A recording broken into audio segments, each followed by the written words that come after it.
My sister-in-law is a vegetarian. She insists on raising the baby on a strict vegan diet. She even wants to switch my nephew's formula to soy milk. As a pediatrician, I recommend a balanced diet with both plant and animal foods for proper nutrition. My nephew grew up healthy and strong, but every time he faced a hardship, my sister-in-law would tell him, "You were meant to be a blessed vegetarian from the womb. It was your aunt who ruined that karma for you." He resented me for years because of this. And one night, while I was asleep, he smothered me to death. When I opened my eyes again, I was back on the day my sister-in-law first asked for my advice. This time, I said, "You're the mom, what you say goes." 1. I had been reborn back to the day of my nephew's 1-month celebration. Yvonne was holding her baby, proudly showing off her vegan from the womb child to all the relatives at the table. She said she had been strictly following a vegan diet for 2 years. The same went for her pregnancy. She didn't even touch eggs or milk. After the baby is born, she plans to raise them strictly vegan, no formula, only soy milk. Her relatives thought it was absurd. They all urged her, saying a growing child needs proper nutrition, so how could she not give them formula? What if it affects their development later on? She dismissed the concern. "You don't understand. A baby raised vegetarian from the womb is blessed. They'll only be more clever than ordinary children."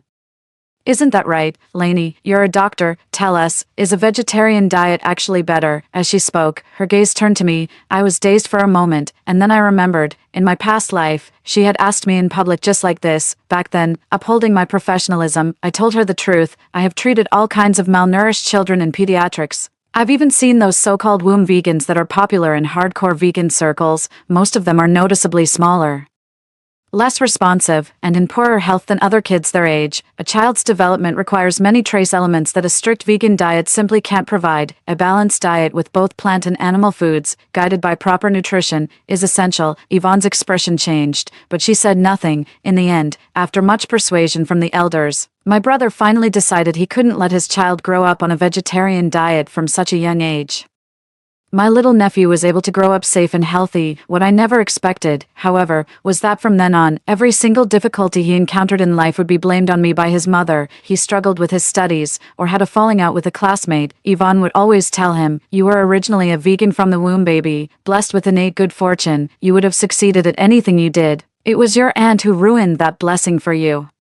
That's why he resented me from childhood. Finally, during one of my visits home, he slipped sleeping pills into my milk, came into my room, and smothered me with a pillow. The security camera in the living room caught a glimpse of it. As soon as Yvonne found out, she made my brother delete the recording immediately. Then, they told everyone I had died of a sudden heart attack. My mother cried herself hoarse at the funeral hall. But only after all the guests had left, did she hold my portrait and say, "Lainey, I'm sorry. I've already lost one daughter. I can't lose my grandson too." She knew everything, but chose to remain silent. And these are the people I called my family. With that thought in mind, I looked at Yvonne's earnest gaze and offered a calm smile. Parents can do no wrong, and when it comes to raising a child, of course the mother has the final say. She was very pleased to hear that. See, even the doctor says so. What more is there to question, right? This time, I'm going to see just how blessed your little womb vegan baby turns out to be, too. After the banquet, Mom called me over to sit on the sofa. "Lainey, you know it's not easy for us out here in the countryside. We'll be counting on you for things like the baby's formula from now on. In my past life, every time formula or baby food was needed, they would ask me to buy it." They put it nicely, saying, "Since you're the one who insists on scientific feeding, of course it's your responsibility."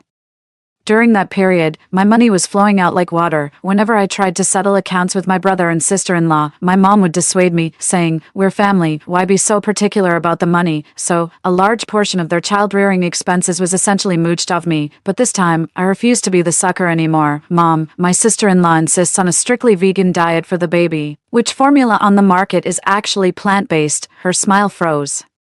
She glanced at Yvonne, not daring to offend her daughter-in-law. "Then, what are we supposed to do?" "What to do? You feed the baby soy milk." Of course, I took her hand and offered a comforting smile. "Oh, don't you worry about it. Your sister-in-law knows how to raise a child." She looked a bit embarrassed and reluctantly let the matter drop. Then, she could only watch helplessly as Yvonne bought a huge bag of beans online and ordered her to make soy milk every single day. 3, late one night.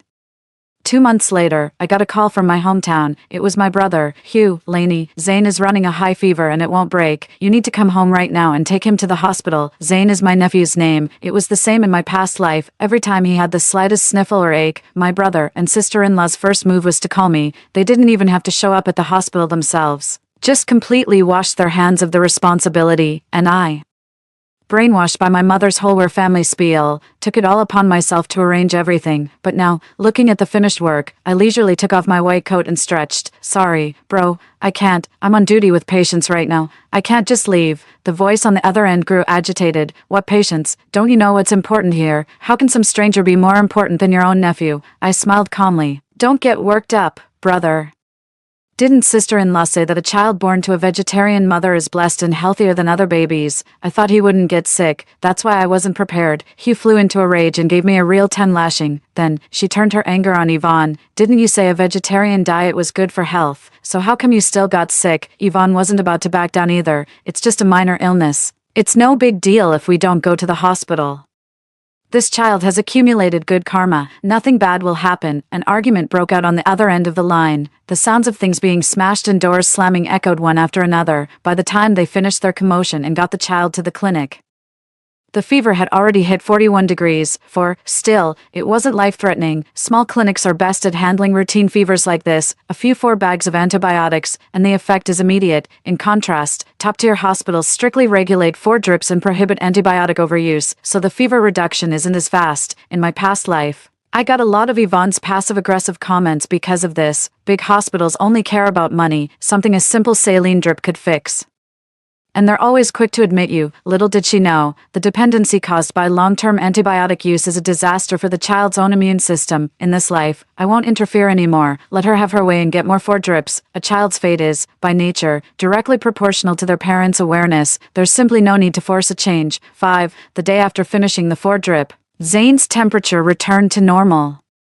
Yvonne was thrilled and became even more convinced it was thanks to her vegetarian diet. She immediately posted an update. Other babies are in the hospital for over 10 days with a cold and don't get better, but my little plant-based baby's fever broke overnight. She stated that from now on, she would not only be more resolute in her vegetarianism but would also promote the benefits of a plant-based diet during pregnancy to more of her expectant friends. In the comments section, her circle of friends was uniformly posting, "Rejoicing in your merits, may your virtuous deeds be boundless." I scrolled past it casually and calmly turned off the screen. Let her waste her time like that. Then, 6, time flew by in the blink of an eye. When I saw Zane again, he was already 7 years old. He was vastly different from how I remembered him in my previous life. His complexion was sallow. His hair was brittle and dry. And he stood a good 6 or 7 centimeters shorter than other children his age. He stood there in the corner, dazed and wooden, unwilling to talk to anyone, and Yvonne remained as proud as ever. Over the years, under her strict regime, no one in the family dared to let Zane eat even a bite of meat, even on his birthday. When my mom added a bit of lard to his longevity noodles, she gave her an earful for it. She was quite proud of this and would boast to anyone who would listen. Our Zane, just like me, feels sick at the very smell of meat. I pursed my lips and said nothing. Why do extreme vegans always take pride in being unable to stomach the smell of meat? That's a sign of liver damage. 7. After dinner, Mom took my hand, her eyes full of earnest hope. "Lainey, he's your only nephew. You can't just ignore the matter of him starting elementary school. They want me to get Zane into the private Yushan Elementary School. In my past life, with my tutoring, he successfully got into that school. Since it was close to my workplace, he lived with me after starting school. I was responsible for all his living expenses. I took care of him for a full 9 years, until he got into a top-tier high school and secured a direct admission spot to a top-tier 985 university. On the very day my family threw a banquet in his honor, he killed me with his own hands. With my dying breath, I heard him say, 'If you hadn't meddled and taken me from my parents, I wouldn't have suffered all these years. If I'd just followed my mother and been a vegetarian from the start, studying wouldn't have been such a struggle.' It turns out, all the heart and soul I poured into providing him with the educational resources his own family couldn't offer, he saw it as nothing but hardship. All the money spent on him over the years never earned a word of thanks, only an endless accumulation of resentment. 9 years. And I've managed to raise nothing but an ungrateful wretch. Thinking of this, I said calmly, "Mom, it's just an entrance exam. With a child as bright as a born vegetarian baby, there's no way he wouldn't pass, right, Sis-in-Law?" As I spoke, I glanced over at Yvonne. She raised her eyebrows with pride. "Of course, my son would ace an exam like this without breaking a sweat." I smiled. I was also curious to know what score he would get in this lifetime. 8. On the day the exam results came out, Yvonne scrolled through her phone for ages, but she just couldn't find her son's name. It wasn't until she dragged that densely packed Excel sheet all the way to the bottom, there, on the second-to-last row of the list, she finally saw the 2 words, Zane, Chinese 52, Math 34, English 41. "The perfect score is out of 100. She exclaimed that it was impossible. The school must have made a mistake.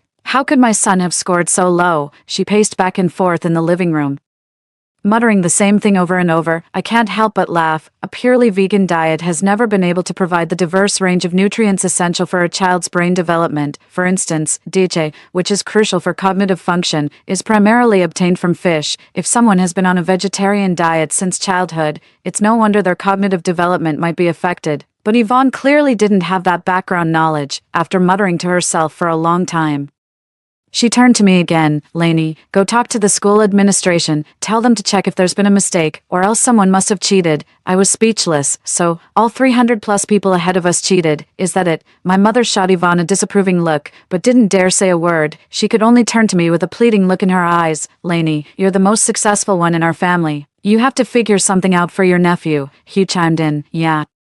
Why don't you go bribe the principal, get them to make an exception? What's one more student, anyway? If a bribe could get you in, don't you think those 300 other parents would have tried it? If pulling strings is that easy, why doesn't he do it himself? My brother, always living in a fantasy world. 9. I let out a sigh, my expression troubled. It's not that I don't want to help Zane, it's just that, as sister-in-law said, vegan kids are the smartest.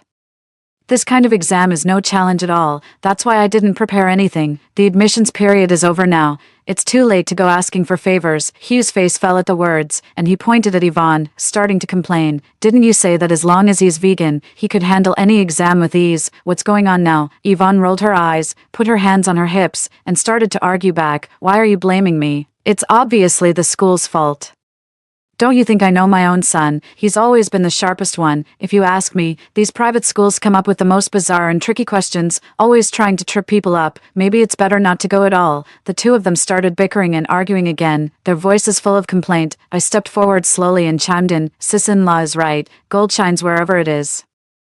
A smart child will do well at any school. The whole farce ended with the two of them still arguing. In this life, Zane no longer had the chance to attend Jade Hill Elementary. He could only stay in the local area and attend the most ordinary school. Access to quality educational resources was now forever beyond his reach. 10. These days at home have been absolute torture for my stomach. Hugh doesn't eat his meals at home. Yvonne won't let my mom cook any meat dishes every day.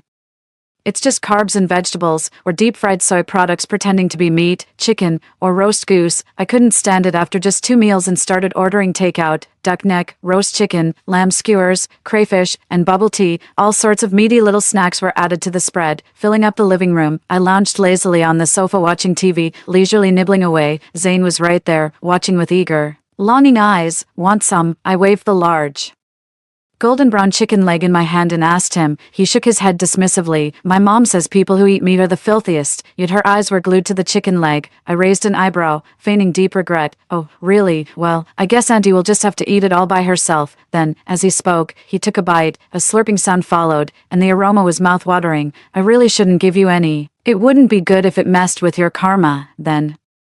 He watched helplessly as I put the whole chicken leg in my mouth, swallowing hard the whole time. I was in an excellent mood. In this new life, simply avoiding this family isn't enough for me. How could I possibly let go of the grudge from my past life, when they were the death of me? Humans are naturally omnivores. When vegetarian parents claim their child never liked meat from a young age, is that truly innate? Or is it a result of conditioning? Once he gets to school and sees what a normal diet looks like for kids his age, do you think he'll still be this obedient? The seeds have been sown, and I'm watching with great interest. 11. Less than a month into Zane's new school term, Yvonne had already made 2 scenes at the school, because the cafeteria had almost no purely vegetarian dishes. The tomatoes had egg in them, the cabbage had minced meat, and even the winter melon was stewed in meat broth.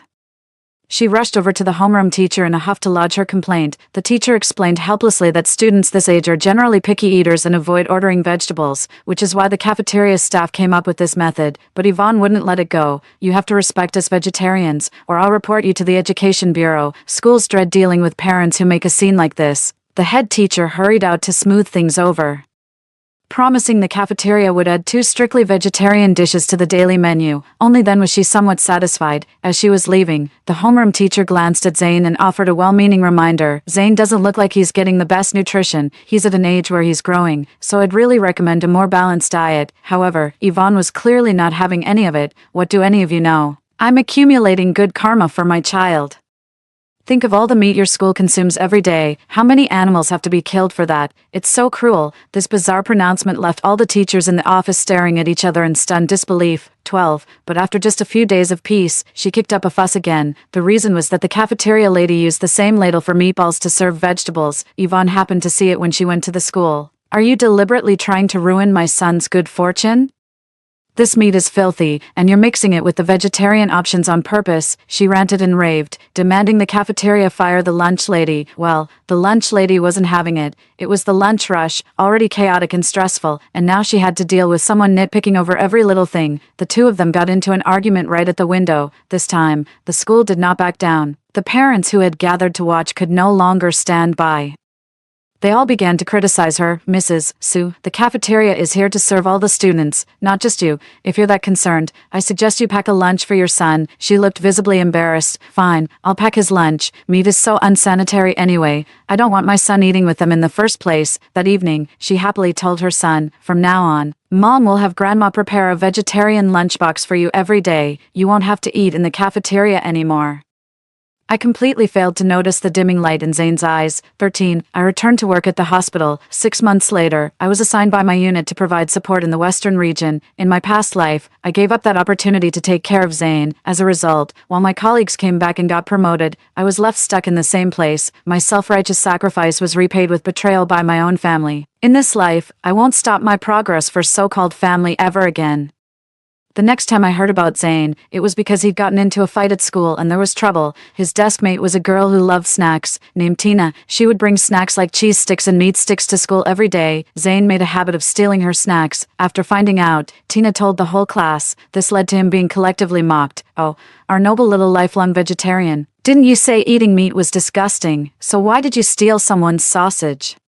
Furious and humiliated, he threw scalding hot water in Tina's face. This infuriated the entire class, and they all piled on, pinning him to the ground and giving him a beating. And when Yvonne found out, her first reaction was to blame the girl. Why did she bring snacks to school to tempt her son? She even threatened to call the police to arrest those who had hurt her son. However, Zane's injuries were minor. And with over 20 classmates involved, it's impossible to pinpoint responsibility. In contrast, Tina suffered legitimate second-degree burns, a serious situation. Furthermore, the other party's parents have decided to file a lawsuit and pursue accountability to the fullest extent. 14. I was providing free medical care in a rural village when I got the call from home. Mom's voice trembled with emotion. "Lainey, you have to help your nephew. They're demanding $500,000 in compensation, or they'll go to the media and demand the school expel Zane." I have a pretty clear picture of our family's financial situation. Yvonne doesn't work, and with just Hugh's income supporting the family, there's no way they could have that much in savings. So, they set their sights on me. I took off my stethoscope and shrugged. "Mom, everyone knows doctors don't make much. What little savings I have are all tied up in loan repayments.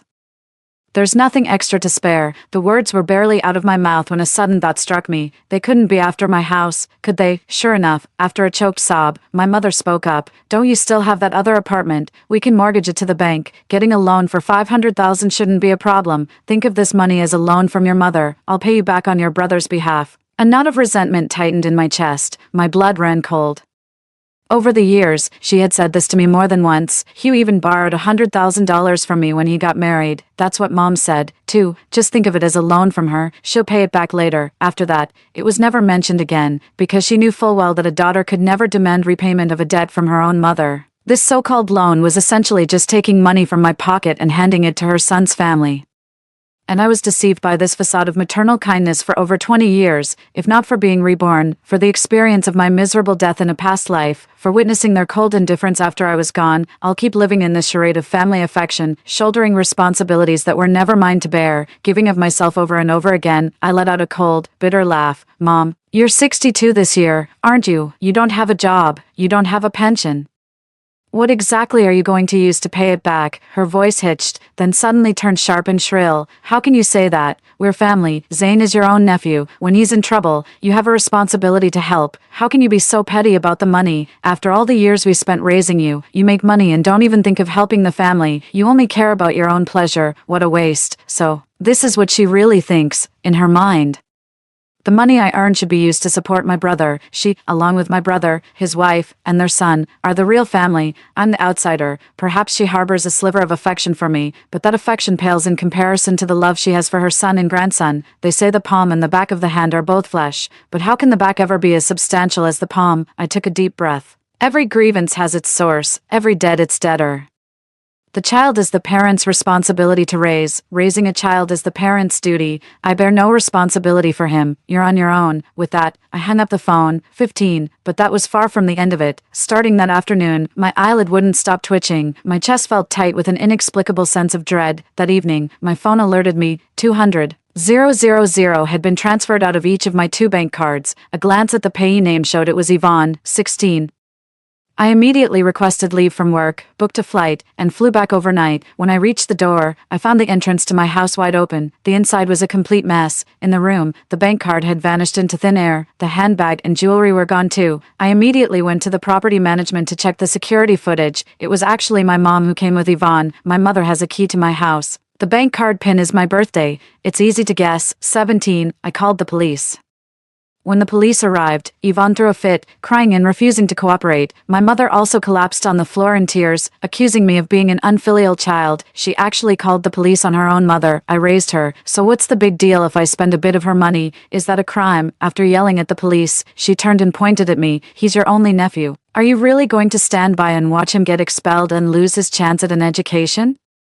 Are you trying to ruin him on purpose? Seeing she was a woman in her 60s, the officer was reluctant to use force. He just shot me a helpless look. Their wailing and sobbing drew a crowd of neighbors. As luck would have it, I had brought a projector. The surveillance footage from that day was projected onto the wall, unedited and in its entirety. It showed exactly how they entered my house and how they came out carrying armfuls of my belongings, and then there were the bank transfer records.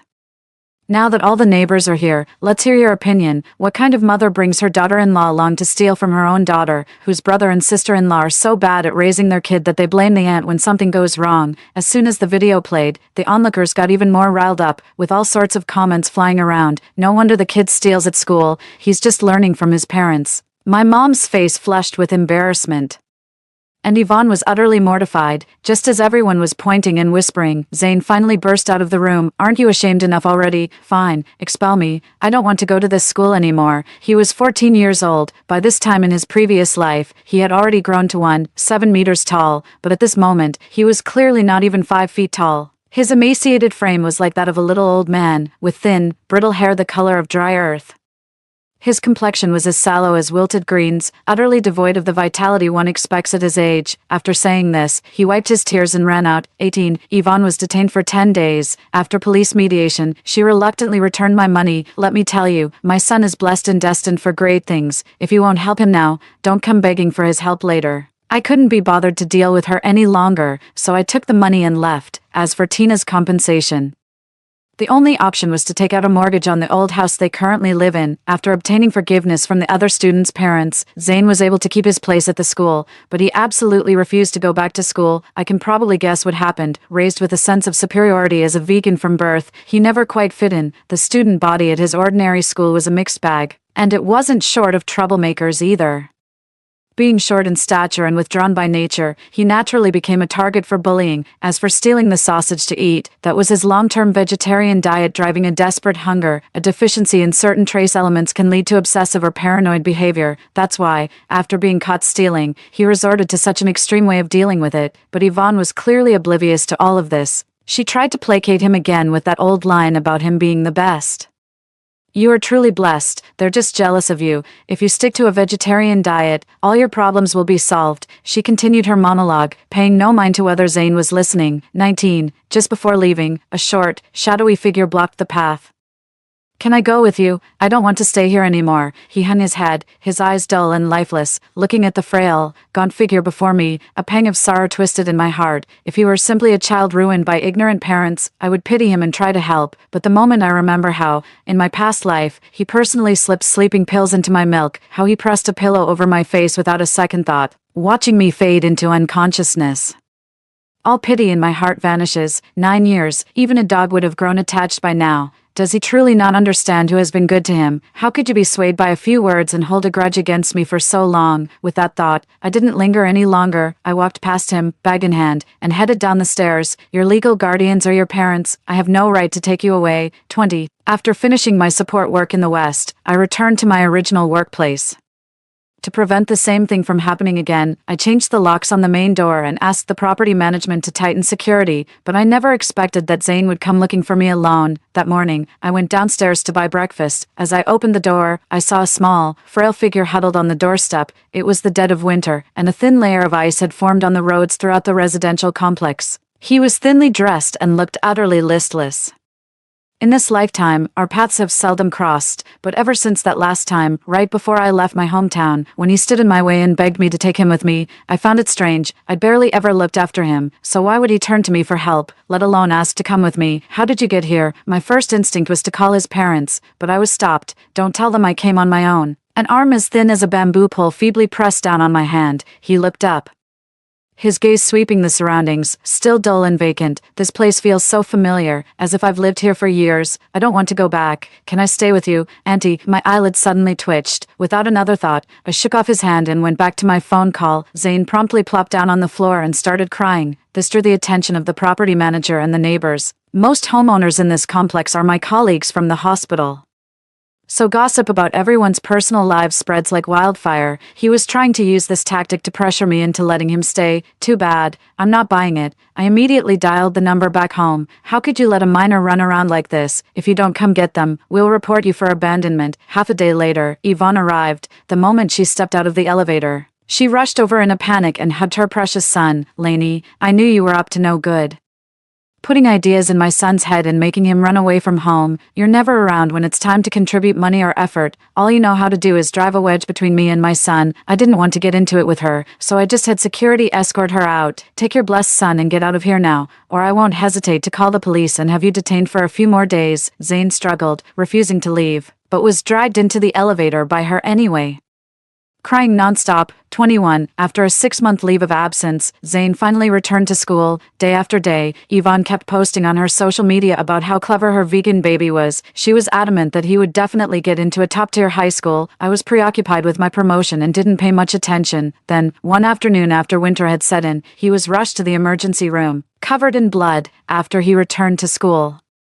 The isolation he faced became even more severe than before. His classmates stopped talking to him altogether. The bullies began tormenting him with renewed intensity. This time, while teasing him on the bridge outside the school, they accidentally pushed him over the edge. He broke his leg, and after a full physical examination, the doctor's diagnosis was even more shocking. He suffers from iron deficiency anemia, sarcopenia, intellectual developmental delay, and high blood sugar.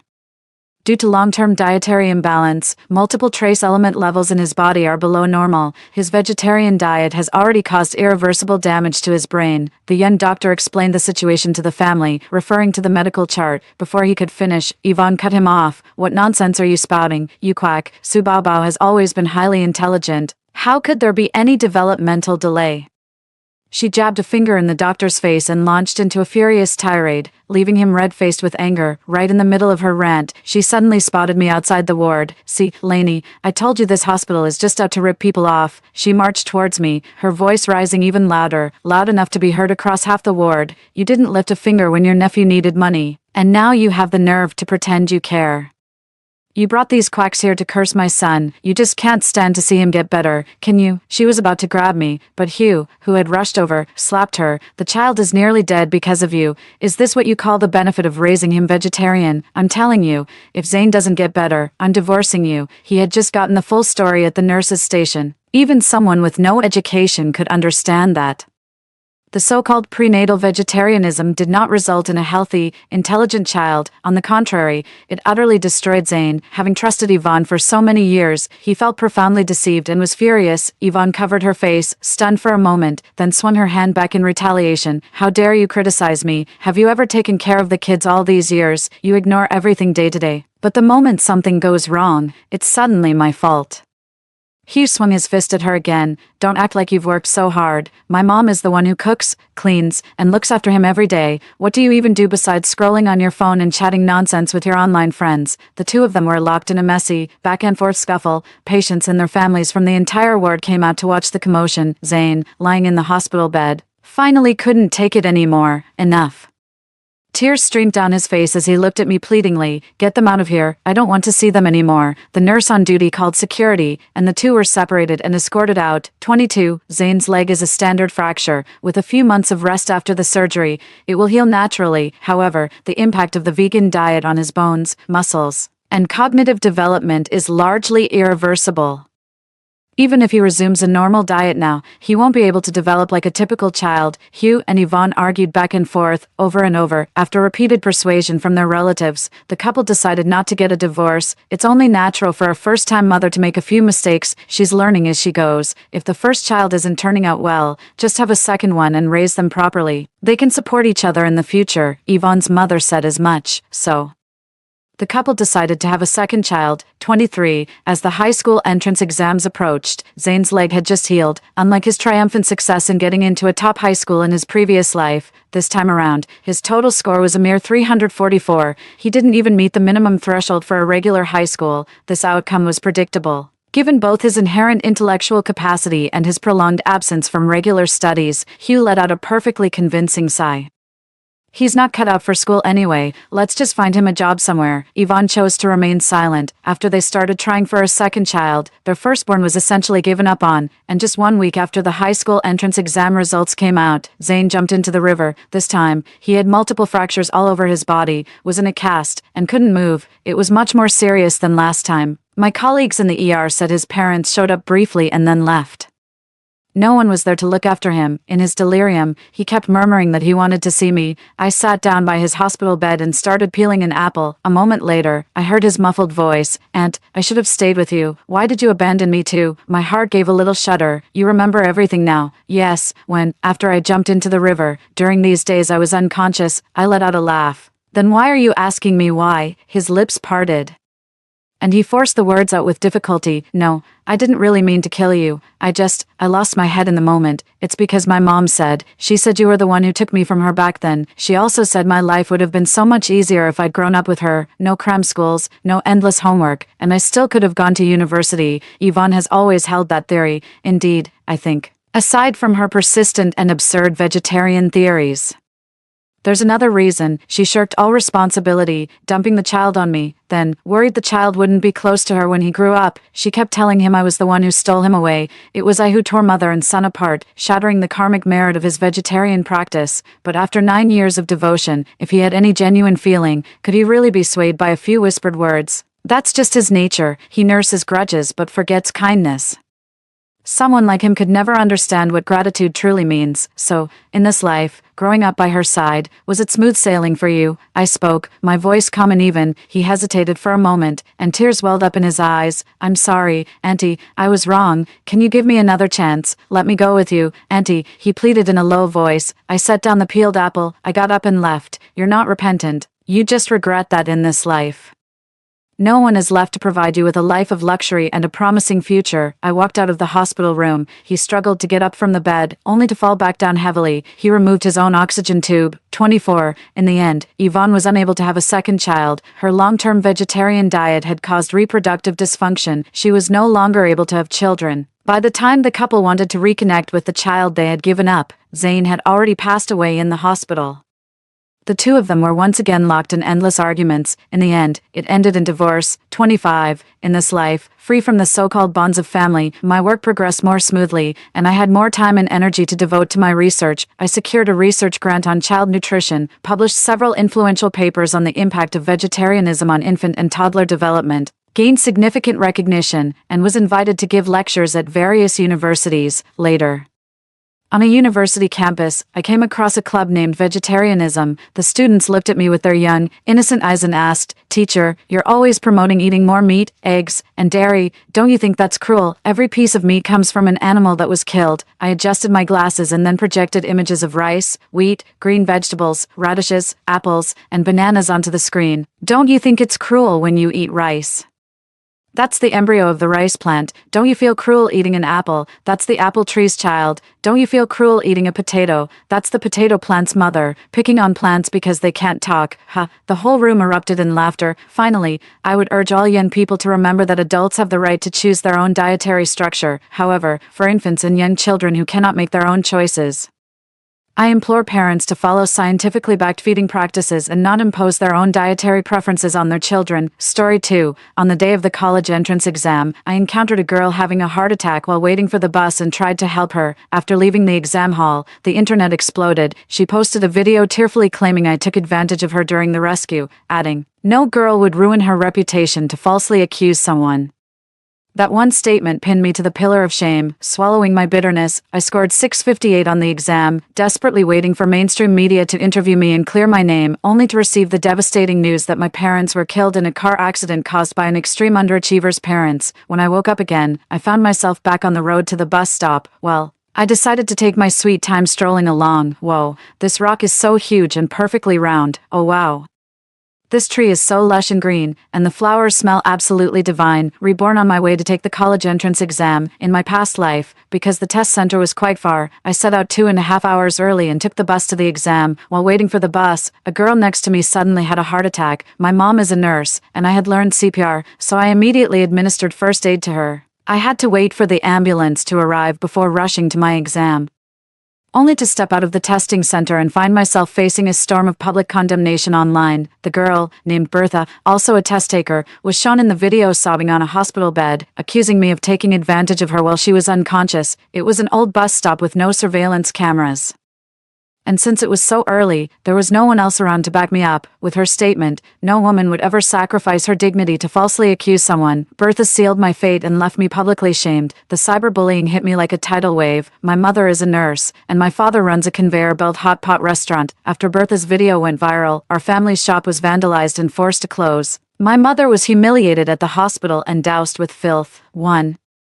I knew that only by achieving outstanding exam results could I get mainstream media to speak up for me, so I swallowed my fear and anger, and pushed through to finish the exams. I was reborn. When the scores came out, I had gotten 658 points, enough to get into Tsinghua or Peking University. That same day, Bertha jumped from the hospital rooftop and died. Her parents demanded $2 million from my family in compensation, putting up banners in our neighborhood calling for my life. My parents were so harassed they couldn't sleep. While driving a delivery truck, they were chased by attention-seeking and crashed into a truck driven by those extreme, academically challenged parents, resulting in both their deaths. I was also surrounded and barely managed to escape. Just as I reached my doorstep, I accidentally stepped on oil on the stairs and fell to my death. My glasses flew off from the impact. Through blurred vision, I saw Molly, the daughter of our neighbors across the hall, holding an oil can. Her eyes were filled with hatred and grim satisfaction as she looked at me. No, I've been reborn. Just 50 meters from the bus stop, this path leads right to it with a turn around the corner. Through the sparse shadows of the trees by the wall, I can faintly make out Bertha's figure. I didn't even glance in that direction, but instead stood on tiptoe to pluck a rose that was peeking over the wall, tucking it into my buttonhole. Then I took out my earphones from my backpack and started loudly reciting words along with the English app. I gestured with my hands as I recited. There was a small pebble by the roadside, and I kicked it along as I walked, but I kicked it too hard. It hit a utility pole, bounced behind me, and then clattered down into the drainage ditch below. Just 10 steps from the alley, Bertha stumbled as if drunk, but I turned back, chasing after the pebble and jumping into the ditch. A low, wild bush brushed against my glasses, so I took them off, put them in their case, and tucked it into my bag. The ditch was dry, filled only with withered leaves and stones. I set down my bag, rolled up my sleeves, and carefully arranged them from largest to smallest along the curb. How perfectly round and beautiful they were. When the sun shone on them, they glistened like gemstones. I'm taking photos to post on my social feed. In my past life, around this time, I had already reached the bus stop and found Bertha having a heart attack. I imagine it's the same right now. I just snapped away and posted everything in a flash. There were so many stones, I couldn't take them all. In the end, I picked out a heart-shaped one, wiped it carefully over and over with a tissue, held it up high against the sun, and chanted loudly, "Heart, H-E-R-T, heart, H-E-R-T, heart, H-E-R-T." As I read on, I began to sing, and sang until tears welled up in my eyes. With my 400-degree nearsightedness, I can't tell men from women from a few dozen meters away, and trees just look like patches of green. It wasn't until I got closer and caught the floral scent that I realized the tree at the corner was a gardenia. Through the iron fence, I could see clusters of pure white gardenia blossoms on the tree, their delicate fragrance filling the air. Inside was a small garden where an elderly man was watering the flowers, with cats and dogs running around playfully. Under the eaves, a round security camera was pointed directly at me. I took off my headphones and shouted, "Sir, your gardenias smell absolutely wonderful." The elderly gentleman happily picked the flower and handed it to me, asking through the iron fence, "Are you a Gaokao student?" I nodded and said, "Yes, I'm on my way to the exam hall." With a warm smile, he said, "Wishing you success and a place on the honor roll." I said gratefully, "I appreciate your kind words." Seeing the rose pinned to my collar, the elderly man cut a few larger and more beautiful ones for me, and also picked some gardenias as big as bowls. This delay cost another 10 minutes. Finally, a few retired ladies carrying vegetable baskets and eco-friendly shopping bags approached, heading in the direction of the bus stop, holding a dozen large gardenias. I followed behind them, too. A middle-aged woman in a floral dress and a permed afro caught a whiff of the flower's fragrance, turned around, and called out to me, "Young man, where did you get those flowers?" Squinting, I realized I wasn't wearing my glasses. I rummaged through my bag, put them on, and said, "An elderly gentleman up ahead gave them to me. You like them, ma'am? Here, I'll give you some." I gave her 5 of the flowers. I handed 2 flowers to each of the other ladies as well, then continued walking toward the platform. No one spotted Bertha at first. The trampled greenery along the platform's edge was partly hidden by the route sign, so the anomaly went unnoticed for a while. I lingered at the back, strolling along and breathing in the scent of the flowers. Just as we neared the platform, the bus we were waiting for finally pulled up. I ran after the bus, shouting, "Wait, driver." The driver flung the door open mid-drift while the bus was still moving. I leaped aboard, grabbed the window seat at the very back on the left, and put my headphones back on. The door remained open, but no one got on. On the platform, a group of aunties were chattering away about college entrance exams. The doors closed, and the bus continued on its way. It wasn't until the bus pulled away that a white-haired grandmother noticed Bertha's phone on the ground, then spotted her and let out a sharp cry. Startled, she stumbled and fell. While other elderly women rushed over to help her up in a flurry, Bertha lay in the green belt, covered in dirt, her face bruised and swollen, and I never once looked back. After being reborn, I could have gone home and asked my dad to drive me, taken a different route, hailed a cab, or even flagged down any random car on the street. The people of Jiangqing are incredibly warm-hearted. Just by mentioning I was a test taker, anyone would have gladly given me a ride to the exam hall. But why should I change? Why should I run? Does this road belong to her? I want to be right there, within her reach, watching her inch closer to hell while I coldly stand by and observe. I'll let her stare desperately toward the intersection, waiting in vain for my arrival, her hopes crumbling to dust. It would be better if she died right then. If not, she'd spend the rest of her life thinking, if only I'd slowed down or taken a different route, he would have come. Remorse is for the wicked, not the good. This is what it means to destroy both a life and a spirit. The journey went smoothly, and I arrived at the exam hall with 20 minutes to spare. This was my second time taking the college entrance exam. Unlike last time, when I was nearly late and full of tension and dread, this time I was calm and methodical.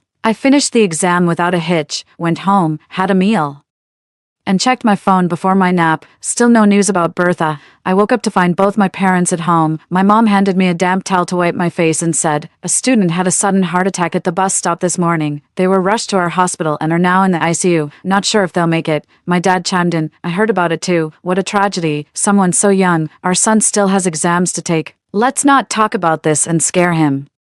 My kind-hearted parents were feeling sorry for her, worried she'd miss her exams, completely unaware that in a past life, she was the one who got our whole family killed. Didn't she accuse me of being unprofessional during the rescue and taking advantage of her? I suppose she prefers the current outcome. I went back to take my exam in the afternoon, but I didn't want to take the bus again. I had my dad give me a ride on his electric scooter, having lost that chance once before. I now cherish every moment with them. My dad removed the cargo rack from the back and wiped the seat over and over with a cloth, complaining affectionately, "You've grown taller than me now. Your legs have nowhere to go." I'm 18 and 192 centimeters tall, while my dad is only 170 centimeters. I was already taller than him back in middle school. Are you just noticing this now? I squeezed onto the bike, put on my helmet, and rested my hands on his shoulders. "Dad, after the college entrance exams, can we go back to our hometown to visit Grandma and Grandpa?" My dad gently twisted the throttle and said, "How can we do that? You're about to start university soon. I still need to save up for your future home." I pressed my forehead against his broad shoulder, my eyes slightly moist. Money can be earned any time, but there's only one summer after the college entrance exams. Besides, it's been 3 years since our whole family went back to our hometown together. I miss them. I stayed in Jiangqing during the spring festival to cram for the college entrance exams. Since one of my parents had to stay behind to take care of me, they went back home separately. My dad hesitated. I shook his arm, whining, "Daewad, an 18-year-old guy like me hadn't acted this clingy in years." My dad was about to lose it. "Sit still, for heaven's sake." I obediently took my seat. My dad grinned from ear to ear and said, "All right, I just restocked today. So I'll sell for one more day and then call it quits. I'll head home the day after tomorrow. We can check your scores together at home and let your grandparents share the joy." As I entered the exam hall, I glanced back and saw my dad pushing his electric bike, looking at me with eyes full of tenderness. My eyes welled up again, and I gave him a determined fist pump as a gesture of encouragement. "Go Crosby, you've got this." The exam went incredibly smoothly. I've always been a top student. The kind teachers pegged as Ivy League material. If it weren't for what happened with Bertha, I'd have a bright future ahead. As I walked out of the exam hall, my dad was there waiting for me again. "Crosby, are you hot, tired, hungry?" My dad fussed, opening the thermos and pouring me some water while peppering me with questions. I took a sip of water and stretched. "Dad, all I want right now is to sleep. Ever since the Bertha incident in my past life, I haven't had a single good night's sleep."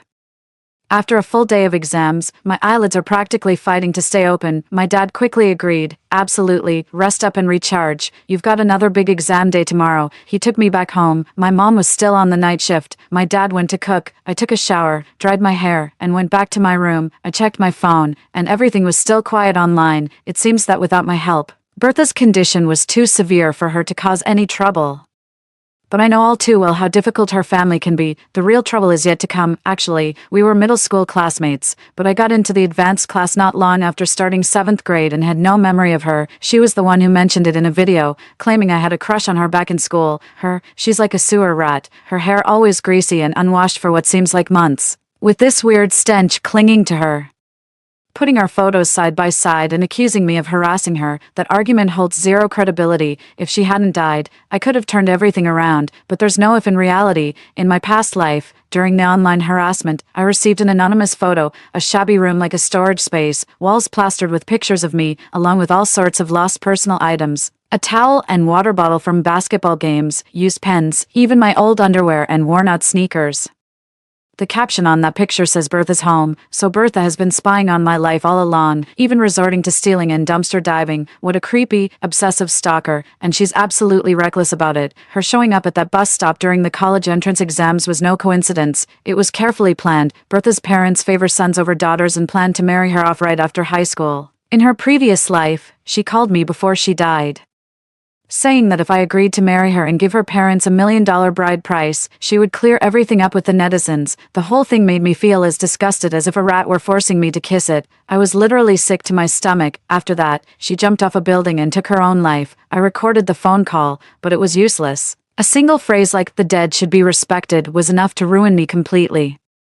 But what I still don't understand is, how did she know I'd be taking the bus there? I remember when I fell to my death in my past life, I vaguely saw my neighbor across the hall. Molly, and I were in the same grade but different classes. Our families had been neighbors for over a decade, yet we never visited each other. Both her parents were teachers at a private middle school and were very strict with her daily schedule. Waking up, eating, doing homework, and going to bed was meticulously planned down to the minute. If she exceeded the time limit or failed to complete any task, she would be punished. My room was right next to hers, and countless times I overheard her parents call her a total idiot who wasn't even as good as the malatang vendor next door. Before opening his restaurant, my dad sold malatang at the entrance of our neighborhood.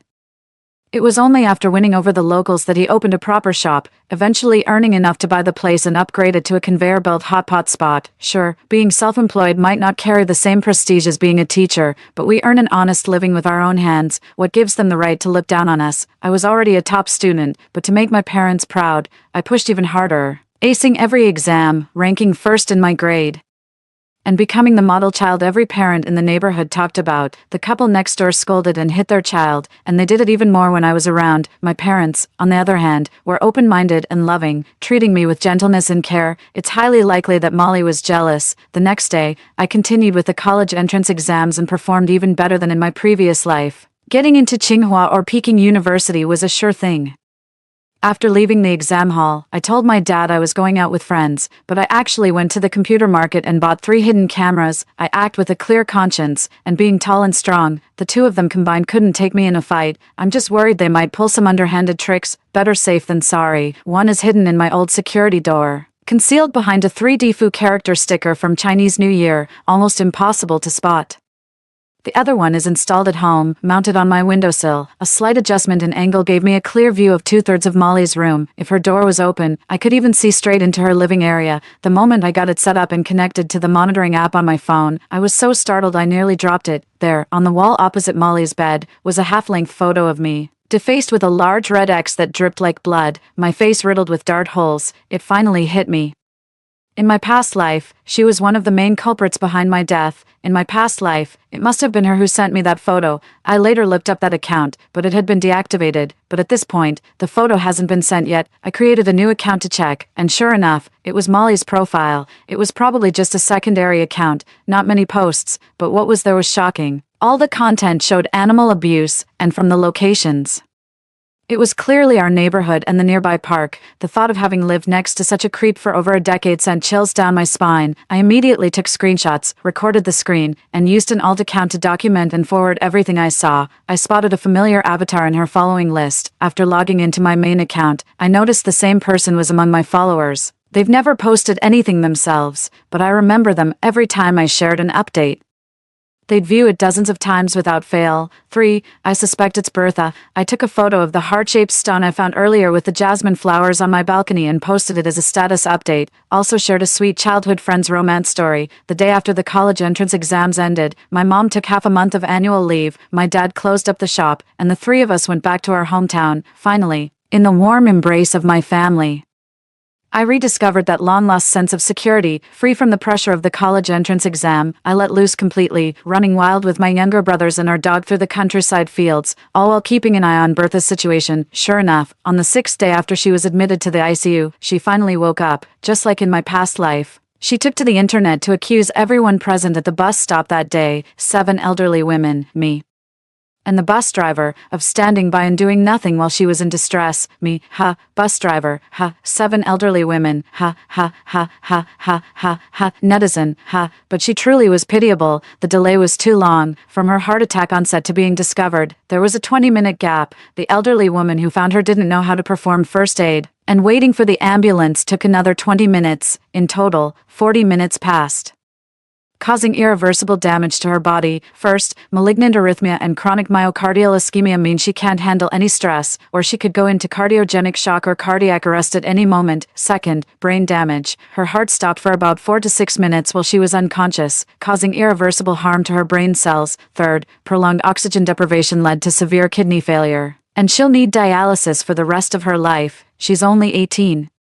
Right in the middle of taking her college entrance exams, the most critical time of her life, and she hit a total downfall, just because her situation is so tragic. Does that mean we bystanders have to pay the price for her suffering? Just like in a past life, every one of us who was on the platform got thoroughly exposed by netizens. Even though I was walking at the very back, I was the first one to get exposed. All because I'm also a Gaokao student. Someone posted a photo of me leaving home at 6:30 online. No idea who did it. They say I could have reached the bus stop in 5 minutes, but I didn't show up until 7:15. And even if we entertain that idea, wasn't it also my fault for walking so slowly? Entertain that idea, my foot. If I entertain it any further, I might as well have teleported straight to the exam hall. I was taking photos as I walked along the way. Stone's social media post was shared at 6:50. My dad recognized the elderly gentleman who gave me the gardenias as a regular customer at his shop. He contacted him and obtained the surveillance footage from his yard. The timestamps were crystal clear. You could even hear our conversation perfectly. I was still picking flowers with him at 7:00. Although it was close to the bus stop, there was a corner blocking the view, making it impossible to see the station.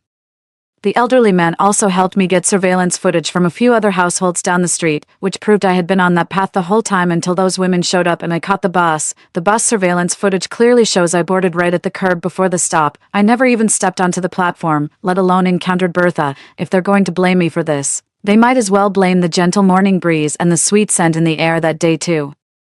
I've got solid evidence, so even if someone tries to stir up drama, it's pointless. In fact, it's only made people more sympathetic. I'm just a high school student trying to mind my own business. I never bothered anyone, yet I had to flee to the countryside and even lost my livelihood. Those middle-aged women were on top of it. The moment they spotted her, they immediately called 120. Someone was recording the whole incident, which clearly shows that from the moment Bertha was found until the ambulance took her away, no one laid a finger on her. This completely eliminates any possibility of being falsely accused. Seeing Bertha's family trying to cause trouble, they immediately hired a lawyer to sue them for extortion and defamation. As expected, an auntie is still an auntie, especially the one with the afro. She's definitely a force to be reckoned with in Jiangqing, unlike me, who's far too naive. I'd rather be labeled selfish for the rest of my life than help another stranger who falls on the street. No matter how this situation unfolds online, our family of 3 will not respond further. On the very day Bertha woke up, I noticed her account had visited my social media profile over 100 times, so I started posting a daily photo of jasmine flowers, no captions, just decorated with pink stickers saying love you and miss you. She's acting like a maniac, checking every 10 minutes and still scrolling at 3 a.m. I hope she stays up all night and drops dead.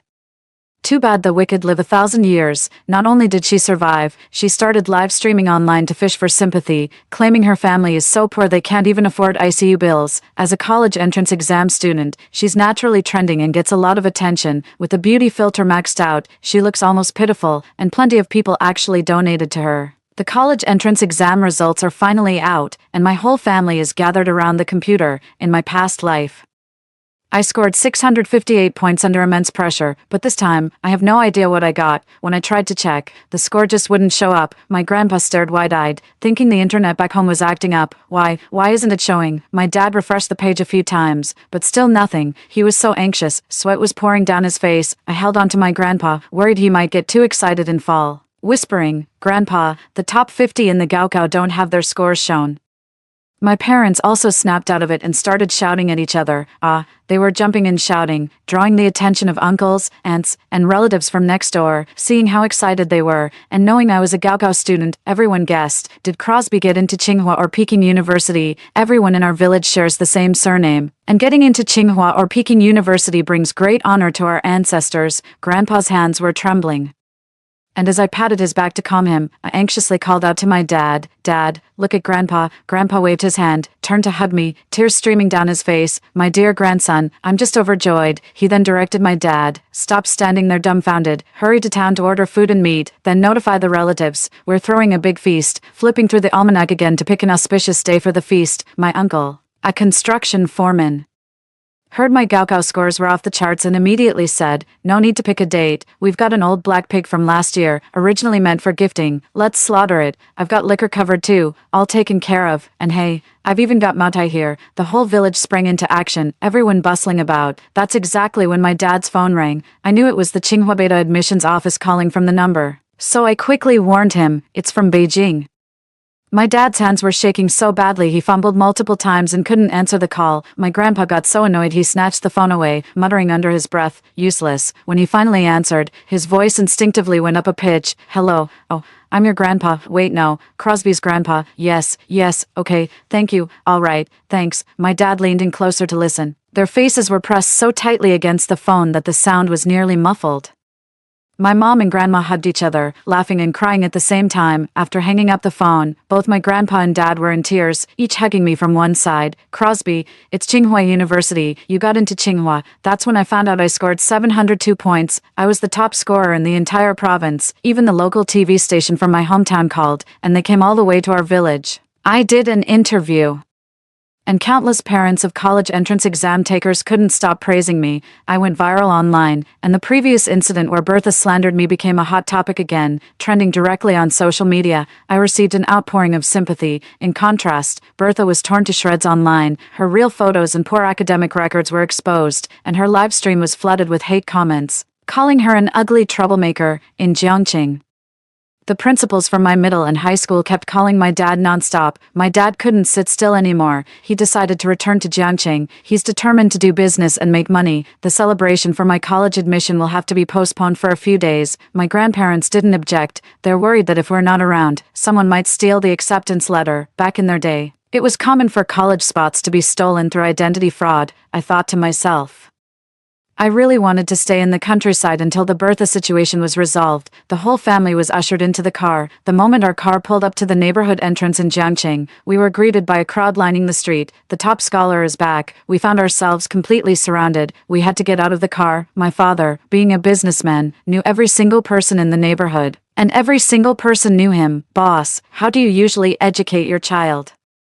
How did they manage to score 702 points? We didn't do much, really. He's always been in the top 3 of his grade. What does he usually eat? And what kind of books does he read? He eats our family's spicy hot pot. Our mala hot pot has a beef bone broth base. Look how tall he is. That's from drinking beef bone soup. My dad pushed me into the spotlight. Me, standing at 6 feet 3 inches. What a fine young man. I always knew you had the makings of a top scholar. The aunties swarmed around me, patting and prodding, saying they wanted to soak up some of my academic luck so their own kids could ace the exams next year. I finally managed to get away and was heading home when my dad tossed me a set of keys. Go open the shop and start cleaning up. I'm off to restock. Gotta hustle to earn your tuition in the next few days. He seriously underestimated just how much gold a top scholar could bring in before he even made it back from stocking up. The place was already swarming with neighbors. Mom and I were still mopping and wiping tables, and the crowd nearly overwhelmed our little shop. The neighbors all rushed to help and even suggested that Mom change the shop's name from Shinji Hot Pot to Top Scholar Hot Pot. Right as they said that, my classmates showed up, and I almost died of embarrassment. Crosby, congratulations. Our whole class did great on this exam. Everyone scored above the first-tier cutoff, with many making it into top-tier universities. After a decade of hard work, we've finally made our mark. It really brings to life that old verse, riding swift on the spring breeze. I saw all of Chang'an in a single day. Everyone's praising me and treating me kindly now. Yet these are the same people who once threw rotten vegetables and eggs at me in the past. People, with the neighbors' help, our family business has been booming. We were swamped until midnight and only closed up after selling out every last ingredient. Business is booming all along the street. The florist on the corner even sent us a huge bouquet, sunflowers, roses, carnations, and lilies, so big it was hard to carry. I picked out a red carnation for my mom and handed a red rose to my dad so he could give it to her. We put the sunflowers and lilies in a vase and kept them in the shop. The 3 of us walked home together, my parents holding hands affectionately up front, while I followed behind carrying the flowers and snapped a selfie with the red rose in the foreground. The background shows our front door, with Molly's house next door also in the frame. Just as I was about to step inside, the door across from us suddenly opened, revealing Molly's parents with somewhat ingratiating smiles. Arthur, you're back quite late. My dad, being a businessman, naturally wears a smile. Even though we don't usually get along, he couldn't bring himself to be cold-faced at that moment. With a smile, he replied, yes, business was good today. The neighbors have been very supportive. After exchanging a few polite but meaningless pleasantries, we finally went our separate ways into our homes. I took a quick shower and hurried back to my room, only to find Bertha browsing my profile. Since my account uses my real name, many classmates know it's me. Quite a few were liking my posts and asking if I was seeing someone. I didn't reply to any of them. Instead, I checked the window camera feed and screamed at what I saw. She was right at the window, staring straight at me. The camera was aimed directly into her pitch-black eyes. My mom heard my scream and rushed in. Crosby, what's wrong?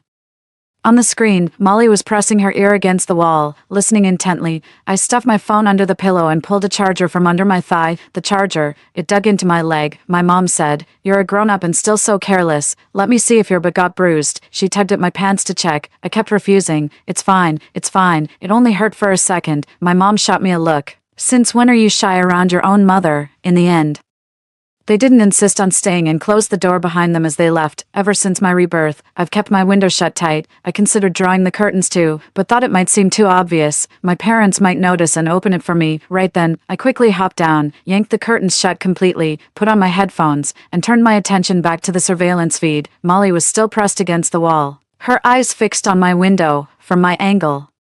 I couldn't see her face, but after realizing she couldn't hear any movement from my side, she went berserk, grabbed a handful of darts, lunged toward the foot of the bed, and started stabbing my bust repeatedly. I had no doubt that if I were in front of her, she would have stabbed me 100 times. I quickly dug out the grip strengthener hidden deep in the closet and started exercising with it while reviewing the surveillance footage from a few days earlier. I discovered that on the day the college entrance exam ended, Molly's parents had gotten a copy of the test and made her redo all the questions with them, staying up until 2 a.m. The very next morning, the couple subjected her to a brutal beating. Molly had underperformed, normally scoring around 600 points, but her estimated college entrance exam score dropped by 50. She didn't dare guess answers randomly, knowing that any mismatch with her actual results would lead to even harsher punishment. But when the scores came out, she had only gotten 490 points. She was beaten so badly she lay on the floor for a long time before she could get up, was denied food, and even the snacks in her room were taken away. That night, she stood by my window like a vengeful spirit, staring at me the entire night, and it happened every single night after that. Damn it. No horror movie could ever be as terrifying as a woman watching me all night through the wall and window with those pitch-black eyes.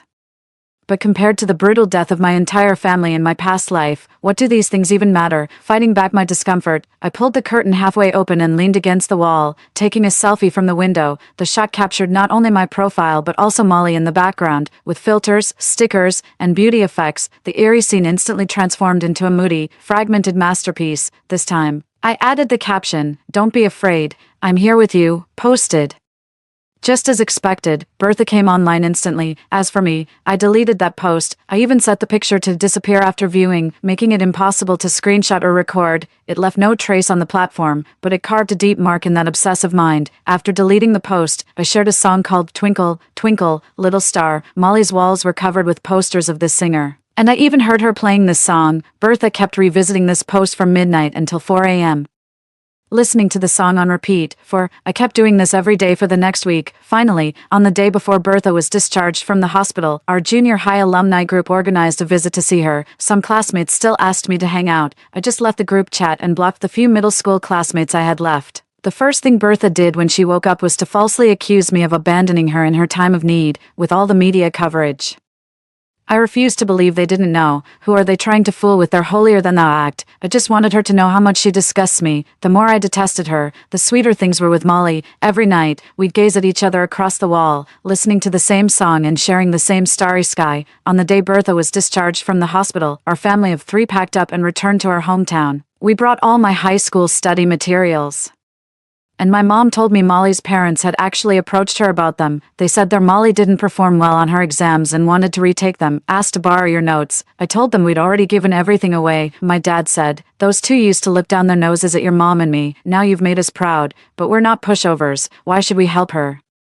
The moment news broke that I was the top scorer in the Gaokao, everyone in the neighborhood flocked to our house. They even took my used study materials, pens, notebooks, heck, they even swapped out the tablecloth I had on my desk. They came bearing gifts, tea, cigarettes, alcohol, you name it, and were almost overly polite. Though we didn't accept any of it, we really appreciated the gesture. How dare they have the nerve to even ask? My dad was so full of himself he hid all my key review materials.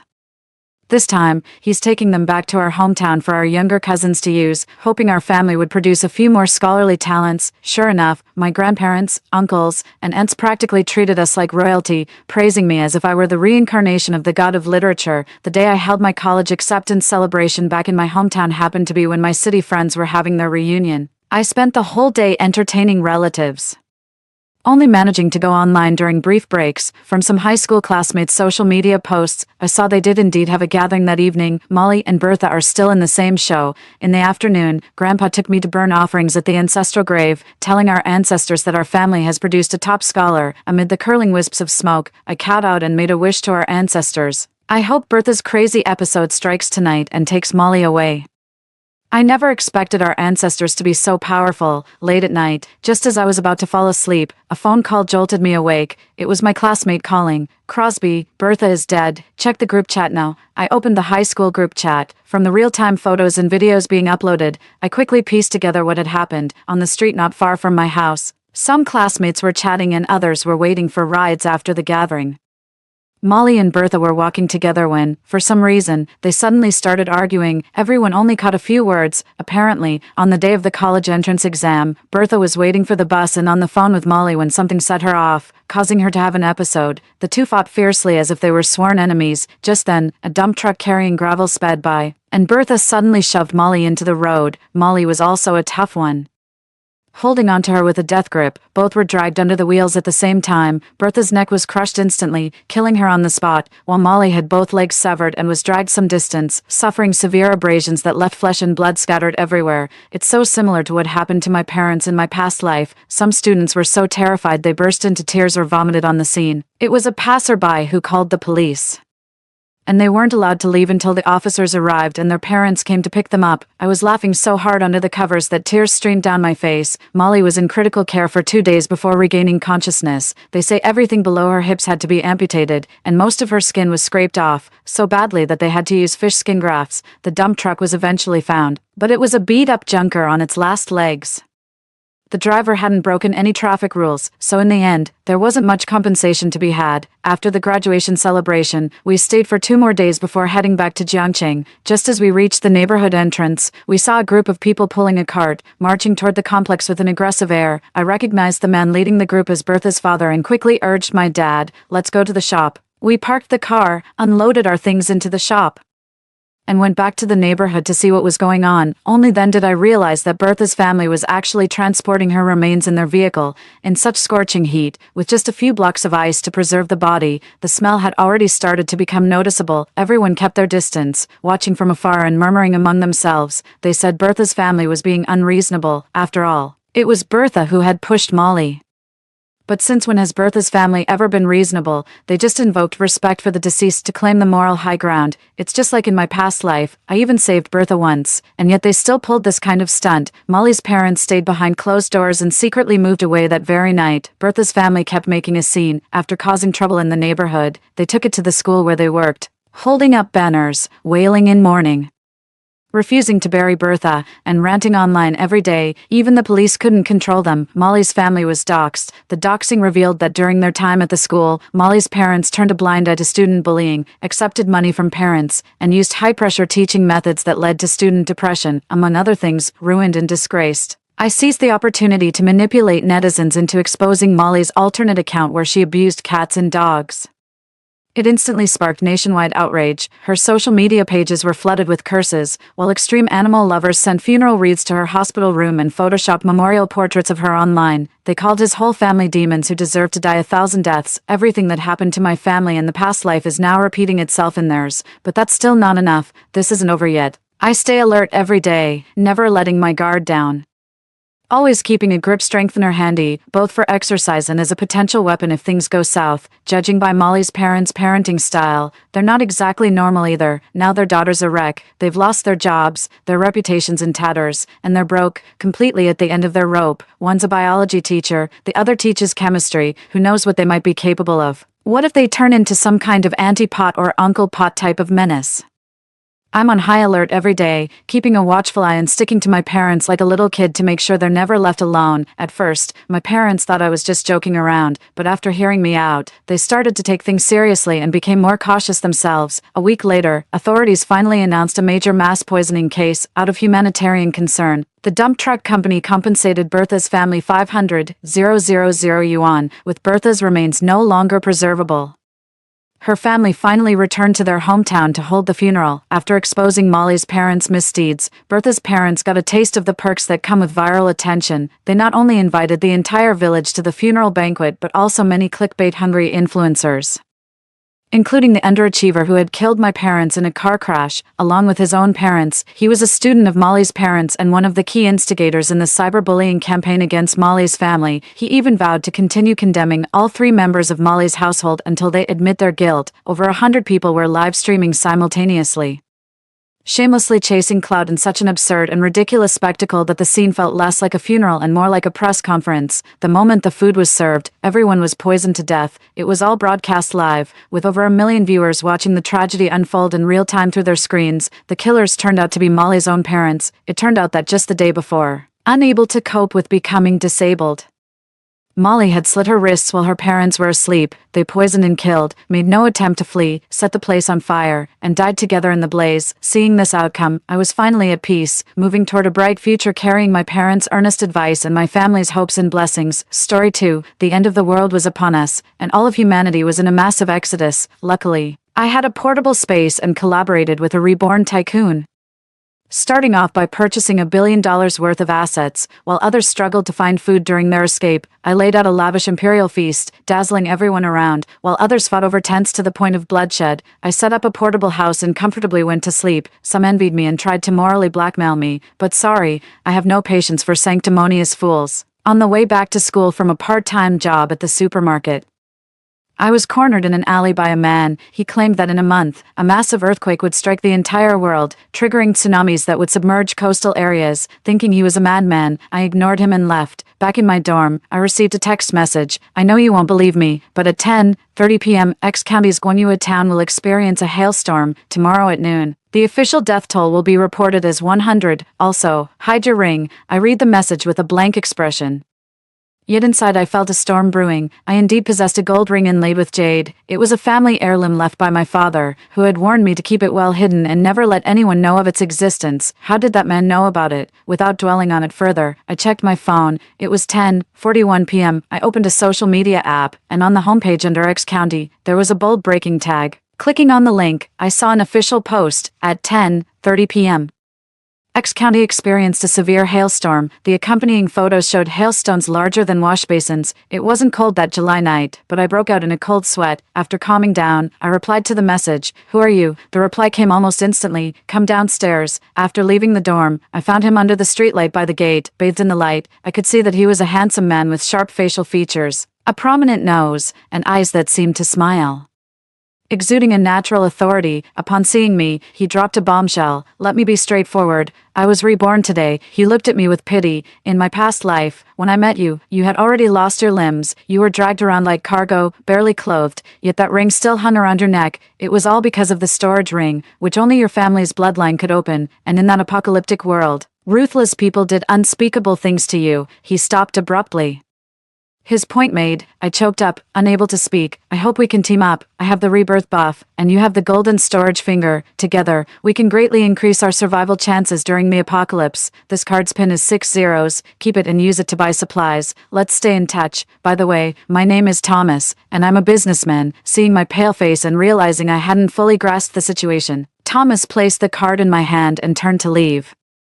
Any doubts I had vanished when he mentioned the conditions to access the storage space. I believed everything he said. Back in my dorm, I touched the creamy white jade on the ring and chuckled softly. Bloodline usage. The real reason others couldn't use the storage ring was that the actual storage space wasn't in the ring at all. 5 years ago, my dad suddenly gave me a false tooth and had a new ring made, telling me, Union, remember not to tell anyone about these two things. At the time, I didn't understand why my father replaced one of my teeth, but seeing his serious expression, I kept the incident to myself and never mentioned it again. After my father passed away, I became an orphan, and no one else knew about it. Now, it seems that the storage space was actually part of the jade in the original gold and jade ring. The real storage space had already been made into a false tooth by my father and placed in my mouth. To outsiders, the family lineage was just a facade.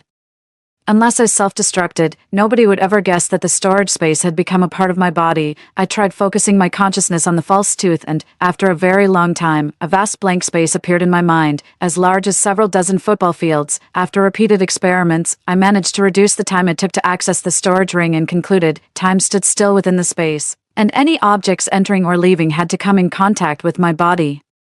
Animals would die immediately upon entering the space, but plants would not. The next morning, Thomas sent me a text about the timing of various disasters. A global earthquake on August 21st marked the beginning of the apocalypse. Exactly 36 days from now, sitting on my bed in my empty dorm room, I didn't know who to share this news with. My cold nature over the years hadn't helped me make many friends. As for those vampire relatives, it was better not to mention them. Moreover, even if I told someone, they might not believe me and it could bring trouble my way. Thinking more would not help, so I took out my phone and messaged my boss to resign. Upon hearing that he wouldn't have to pay this month's salary, he approved immediately. Before shopping, I checked the balance on Thomas's card. Wow, $1 billion. I swallowed hard. Traders truly set ambitious goals. I first withdrew a car and then began purchasing. Since the list was extensive, I decided to take over a large supermarket and gave the entire staff a 5-week vacation under the guise of reopening renovations. However, I kept a purchasing manager to help me stock up. This manager, named Jinfei, was rumored to be the former boss's mistress's brother. He looked plump and well-fed, clearly having taken his share of benefits. Under any other employer, he would have been fired.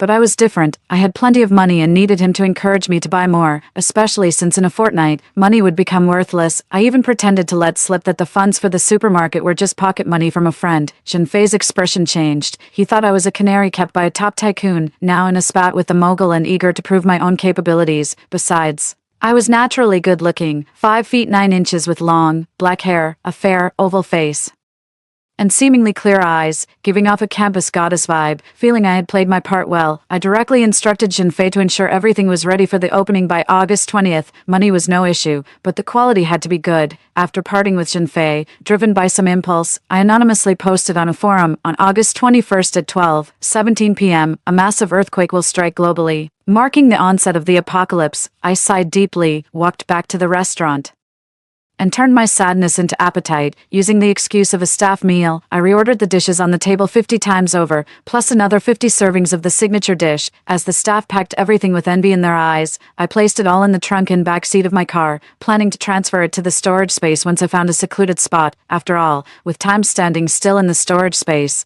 the food wouldn't spoil even after 100 years. I drove back to my hometown, intending to sell the house left by my parents. I quickly cleared out the space inside the house and enlisted a real estate agent, urging a swift sale even if it meant accepting a lower price. Since I had many purchases to make and living on campus was inconvenient, I decided to enlist another agent in S-City to help me rent a villa and a warehouse in the countryside. With only 34 days left until the apocalypse, I moved into the villa and began compiling a list of supplies in my car. Food items, packaged fruits, vegetables, meats, eggs, and meals, medical supplies, common equipment, medications, and vitamins, household items, bottled water, clothing, and a full set of furniture, electronics, phones, power banks, tablets, drones, various home appliances, and generators, outdoor equipment, walkie-talkies, telescopes, compasses, tents, sleeping bags, lighters, flashlights, cassette stoves, etc. Additionally, I needed to order a large number of water storage bags. Post-apocalypse, the availability of daily water might be compromised, so it was wise to start storing water now. After finalizing the list, I greeted my aunt and ordered the water storage bags online, then headed to a large shopping mall in the city to make extensive purchases. I bought appliances, furniture, and clothes all in one go, and due to the bulk, the merchant offered free home delivery. I then phoned in a large order for bottled water, arranged for it to be delivered in batches as soon as possible. After a full day, I was utterly exhausted. Indeed, roaming the streets for decades, completing all shopping in one go wasn't easy. With 34 days left until the apocalypse, I woke up and first stored the living room's furniture and appliances. I then awaited the delivery of yesterday's purchases, cleverly downloading installation and repair videos during this time. Though the villa was expensive, it had its advantages. High property management and neighbor quality ensured a quiet morning without anyone inquiring why I bought so much. In the afternoon, I went to the wholesale market. While supermarkets could handle most of it, perishables like fruits, vegetables, meats, eggs, and dairy needed to be bought in large quantities from the wholesale market. I made an excuse that these needed to be delivered to a neighboring city by tomorrow, so the shopkeeper arranged for transport to the rural warehouse. In the evening, while waiting at a traffic light, I noticed an advertisement at a hotel entrance for various banquets and group meals. Inspired, I extravagantly booked 30 tables of the highest standard banquet at restaurants across the city to be delivered to the warehouse at different times. Others might be fleeing for their lives, but I planned to feast. With 35 days left until the apocalypse, I visited over a dozen pharmacies to purchase common medical equipment, medications, and various vitamins. The remaining supplies could be purchased online, and I opted not to buy them in stores one by one. Whenever I found missing items, I chose to shop online. For the next 5 days, I ran back and forth between the villa and the warehouse. The goods and banquet supplies ordered online were gradually delivered to the warehouse, and I stored them away when no one was around. 13 days before the apocalypse, as I was storing water and receiving deliveries, I got an unexpected call. My aunt screamed hysterically through the phone. "How could you sell your father's house without telling me? Your cousin he." I hung up before she could continue her hysterics. This family really was greedy. My mother passed away early, and after my father died when I was 16, I was taken in by my uncle in a neighboring city. Upon arriving at my uncle's house, their demeanor changed completely from the compassion they had shown at my father's funeral.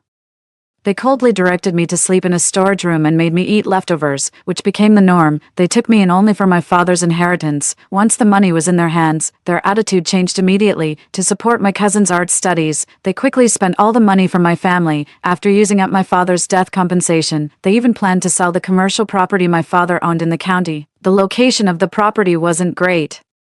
It was where my father had his taekwondo gym and wouldn't sell for much. I realized they were testing my limits. The house my family owned was in a prime location in the city center and was quite spacious, which they desired even more. If it weren't for their stable jobs in B City, I believe they would have moved into my house long ago. I had a falling out with my uncle and aunt, and ended up giving my cousin, Gwen, a severe beating, leveraging my taekwondo training from a young age.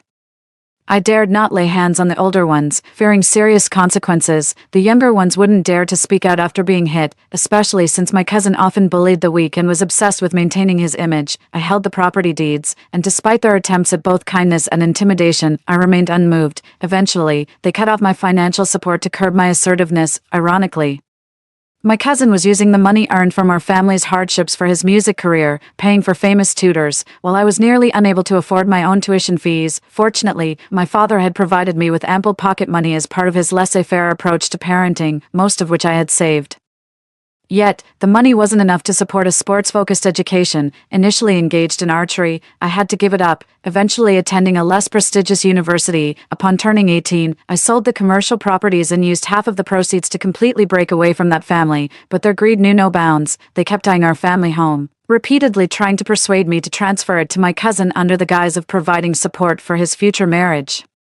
Watching my cousin tearfully express his desire for the stage on a TV program, hoping for public support for his dreams, I turned off the TV and blocked his number. To prevent further disturbances from my family, I sent emails to several paparazzi containing videos of my cousin bullying others at school, which I had paid dearly to obtain covertly, except for the victims' faces being blurred. The videos were in high definition, ensuring his downfall.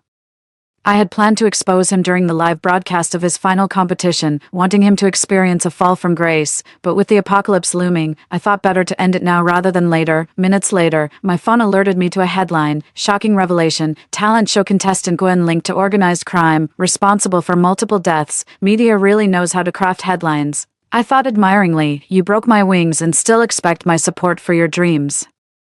Dream on, cousin. With just 8 days left until the apocalypse, I went to dig up soil in the countryside. Thomas mentioned that most of the soil post-apocalypse would be infertile, so I decided to test if my own soil would be any different. When I joyfully returned to the city, a call from the real estate agent informed me that after various fees, I was left with just over $5 million. It wasn't much for me now, but it was a fortune just a couple of weeks ago.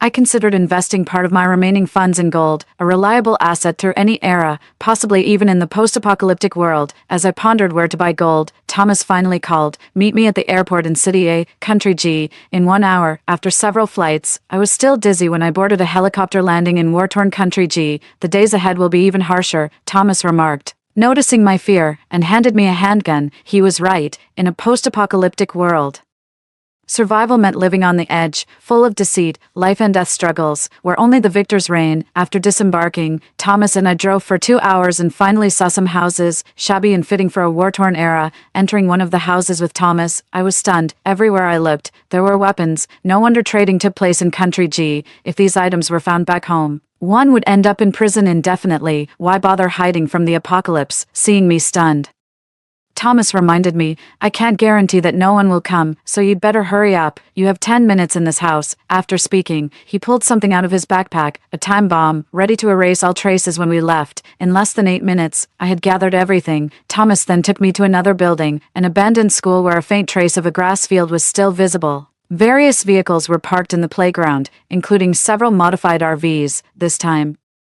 without his prompting, I began to collect. Next, we went to a nearby 5-story building. The first floor was filled with various medicines and medical equipment, the second floor held various power generators, and the third to fifth floors sparsely contained 100 gas cylinders. Finally, there was a bungalow filled with over 50 barrels of gasoline and several rooms of coal. After I finished gathering items from several rooms, Thomas came out just in time.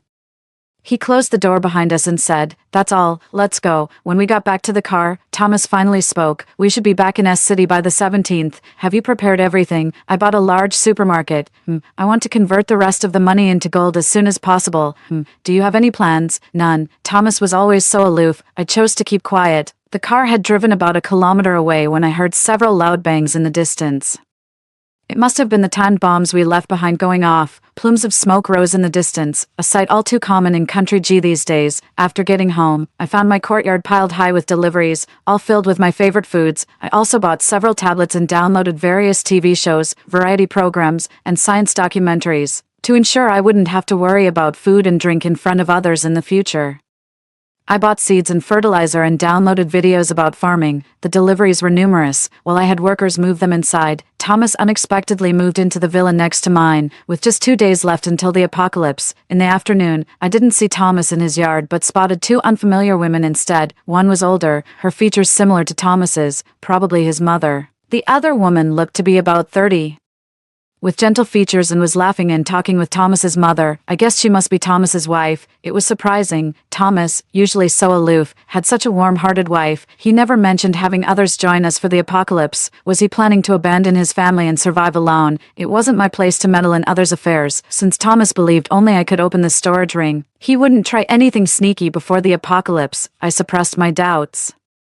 Perhaps there were tensions among them. That evening, Thomas knocked on my door while I was filling water bags. As usual, he was quiet, took off his coat, and helped me pack without minding his white shirt getting wet from the water stains. We both knew how precious clean water would be in the apocalypse. During a break, he apologized for having to bring 2 more people, his mother and her caregiver. His mother, Lauren, suffered from Alzheimer's and no longer recognized anyone other than her caregiver, Cedric. He had no choice but to bring him along. Thomas told me he would find a way to let Cedric go after his mother passed away. He didn't explain why he hadn't told me sooner, and I didn't bother to ask. Before leaving, he told me he had bought his personal items and asked me to visit his current residence when I had time. The day before the apocalypse, Thomas converted all our remaining money into gold.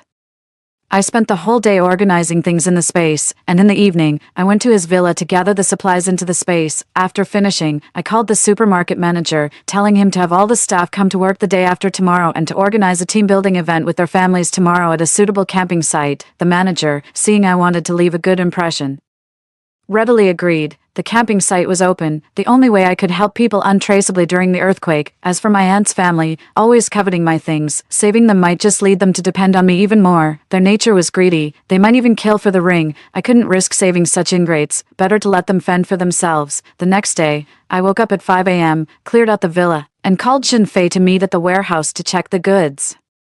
Jinfei was taken aback when he saw me. He hardly recognized me. I had cut my hair short to ear length and was wearing work pants and a sports tee, a stark contrast to the long dress and hair from before, looking much more efficient. Opening the door and seeing the goods in the warehouse, my spirits soared. Jinfei must have made a tidy profit. The items inside were. The fresh produce section alone in the supermarket couldn't be sold out even in a month, let alone other items with a longer shelf life. The inventory was vast, counting hundreds of boxes. Just the rice alone was more than one could consume in a lifetime. After touring the warehouse, I happily told Jinfei, "Brother Jin, you are incredible to have secured so much stuff." After sending Jinfei away, I was left alone in the warehouse. That's when I realized Jinfei really took me for a fool, stocking up 1,000 bottles of some expensive mineral water, likely getting a hefty kickback. Fortunately, what I needed most was indeed mineral water. It was like Providence. After clearing the warehouse inventory, I headed to the supermarket, dismissed the security guard at the entrance, and stored everything in my space. With just 57 minutes left before the apocalypse, I arrived at the park where I had agreed to meet Thomas. Just then, a call from an unfamiliar number came through. Checking the caller ID,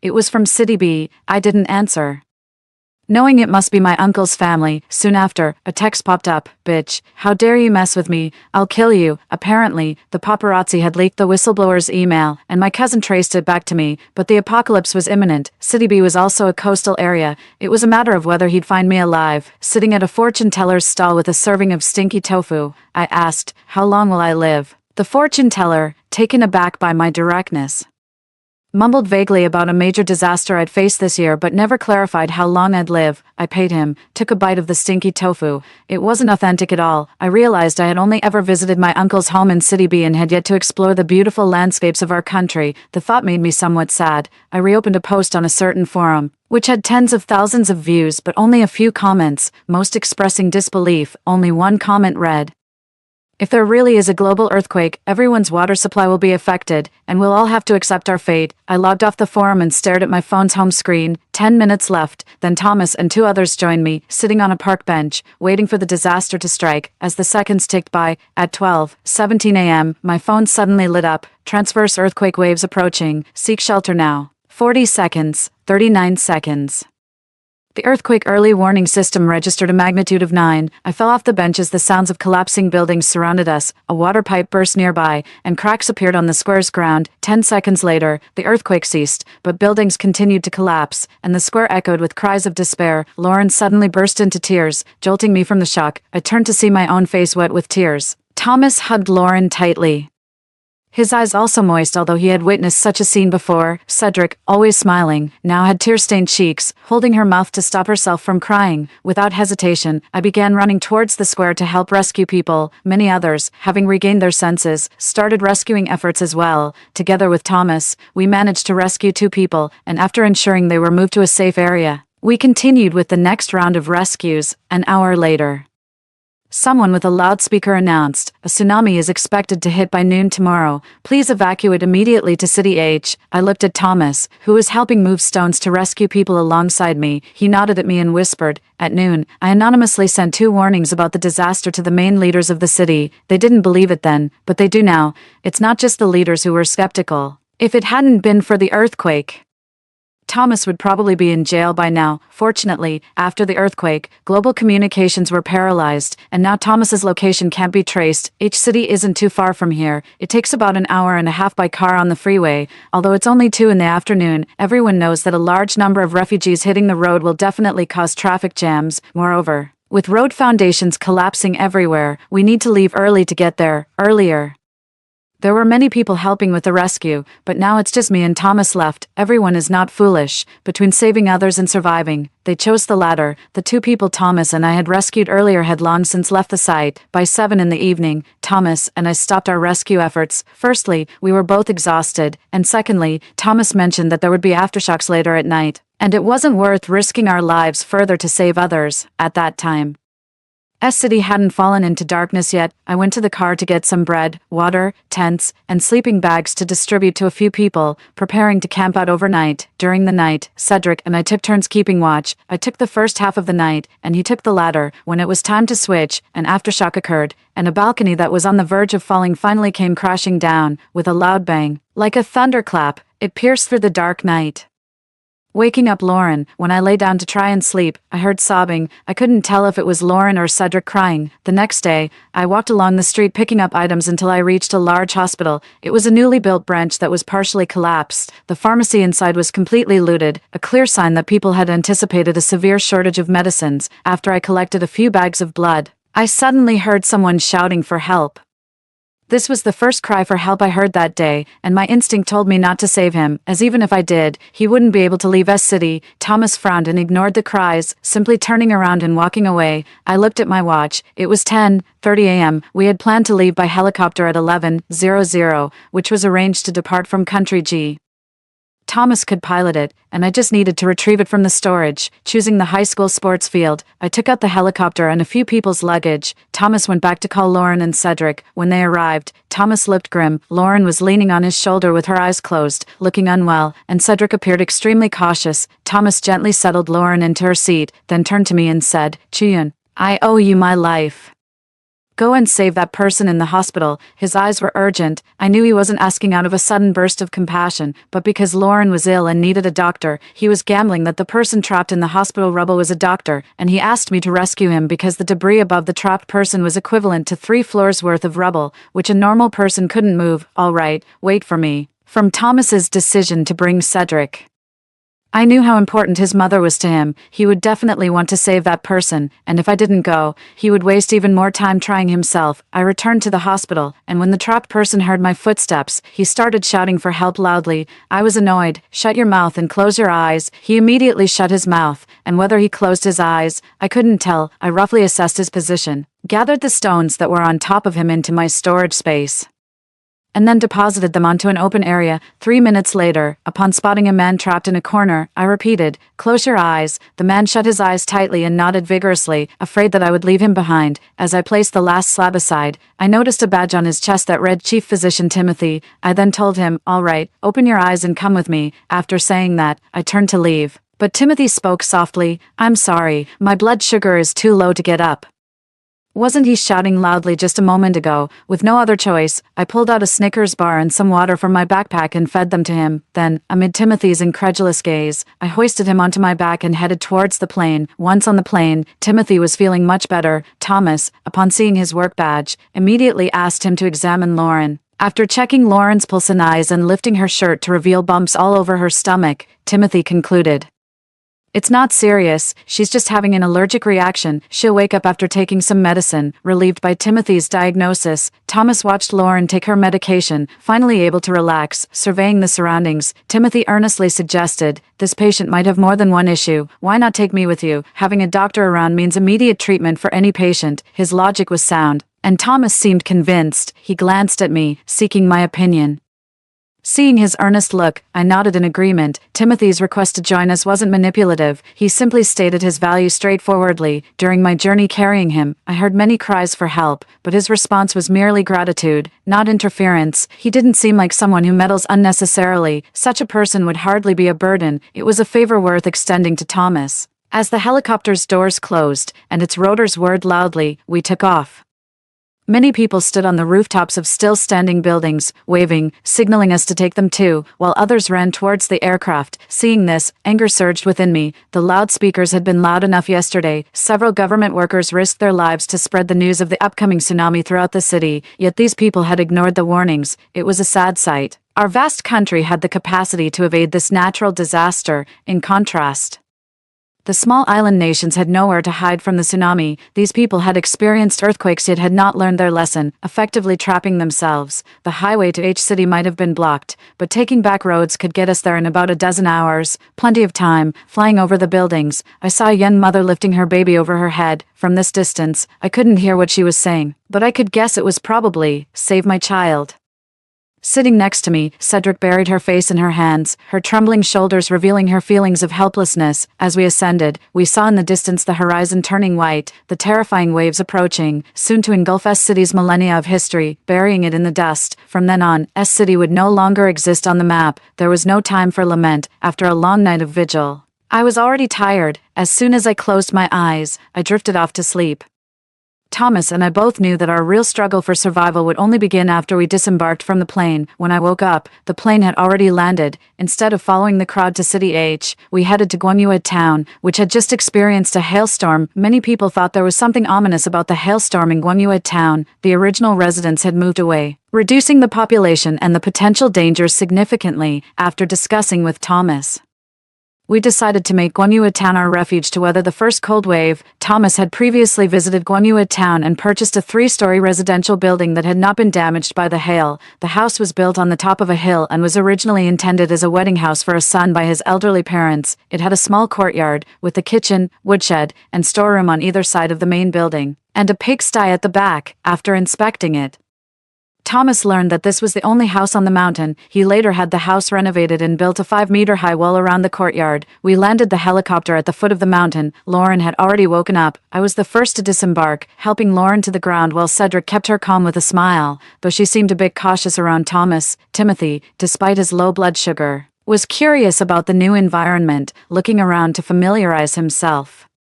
What was supposed to be a rebirth with a golden touch ended up as a group with the old, weak, and sick. I suggested they rest for a while as I went ahead to check things out. Thomas didn't object, and the other 3 agreed. Taking the keys that Thomas handed me, I went ahead with a suitcase. The plane had landed far from where we were staying, a decision Thomas and I made together. The house was currently low on supplies, and to avoid raising suspicions among the others, I had to take out the materials needed to survive the extreme cold from storage in advance. As for physical strength, I was in better condition than most. Although I had stopped archery after stepping back from being a special talent student, I still kept up with my daily morning runs. After all, since my father's passing, I had no one to rely on but myself. Keeping fit would save me a lot of trouble. After an hour's walk, I reached the top of the mountain and saw the white walls of the house. Upon entering and taking a tour, the house was spacious, with each floor being about 120 square meters. Each floor had the same layout, a living room, 6 bedrooms, each with its own kitchen, shower, and toilet. The house was fully furnished with appliances, and Thomas had even requested fireplaces to be installed, making it ready to move in. Surveillance cameras were installed both inside the courtyard walls and outside. Thanks to the solar panels installed, there was still electricity in the house. After checking everything, I moved all the furniture and appliances on the first floor into storage, and stored coal and gas cylinders in the woodshed and storeroom. I filled one room on the first floor with noble mineral water, enough rice, flour, grains, oils, and seasonings to last 2 years, as well as fruits and vegetables that were easy to preserve, and 3 large freezers full of frozen meat. On the second floor, one room was filled with Lauren's medicines and common medical equipment, including a refrigerator for the medicines. Once I had arranged these items, the other 4 had arrived in the courtyard. Thomas assigned the rooms, with Timothy and Cedric staying on the first floor, while he and Lauren took the second floor. To conveniently replenish supplies from my storage space without arousing suspicion, I kept the third floor to myself. As long as no one came up to check, all supplies taken from there would seem to come from the third floor. After the rooms were assigned, Thomas got some new clothes for Timothy, and Cedric prepared dinner for everyone. After a long day, Thomas and I exchanged a glance and decided to wash up and go to bed. At midnight, I opened the front door just in time to see Thomas standing there, bathed in moonlight. I could see the stubble on his face and the unmistakable signs of fatigue. "Let's go," he urged, ready to descend the mountain and retrieve the drone. We walked a bit to ensure we were far enough from the house that no one could hear us, then took out 2 electric scooters and quietly rode down the dirt road. Upon reaching our destination, we checked to ensure no one was around. I ran my hand along the helicopter, focusing intently, and in an instant, the aircraft disappeared into the storage space. Unexpectedly, this action disturbed some chickens sleeping under the helicopter. These were domestic chickens, likely escaped from nearby villagers' homes after the earthquake. I hadn't noticed them during the day as we were hurrying along, figuring that, like some people who chose not to leave their homes after the hail, others might still be in the village. Seeing the chickens about to scatter, I immediately thought of various chicken dishes, enough for several meals, and quickly grabbed a snakeskin bag to catch them all. Once home, I put the chickens in the pigsty behind the house. 4 chickens, 1 rooster, and 3 hens. They weren't fat enough yet. Fattening them up for a bit longer would make for some good chicken soup in the bitterly cold weather ahead. The next day, I was awakened by the crowing of the rooster. After washing up, I went downstairs where Cedric was having breakfast with Lauren. She served me a bowl of millet porridge. Breakfast was simple: fried eggs, sweet potatoes, pickles, and a bowl of porridge. After eating, I stepped outside. It wasn't very hot, only about 20 degrees. I'd been keeping an eye on the news from Wonhua town, and this temperature was definitely a few degrees lower than usual. It was already 9 in the morning. Just a few days earlier, the sun would have been high in the sky at this time, making anyone walking under it sweat profusely. Though the sun was out today, the temperature felt warm rather than hot. Recalling the disaster schedule Thomas had sent me, I realized that a cold wave was about to start. Taking advantage of the opportunity to go outside, I decided to familiarize myself with the surroundings and explore the mountain. Leaving the yard, I followed a path down the mountain towards the south.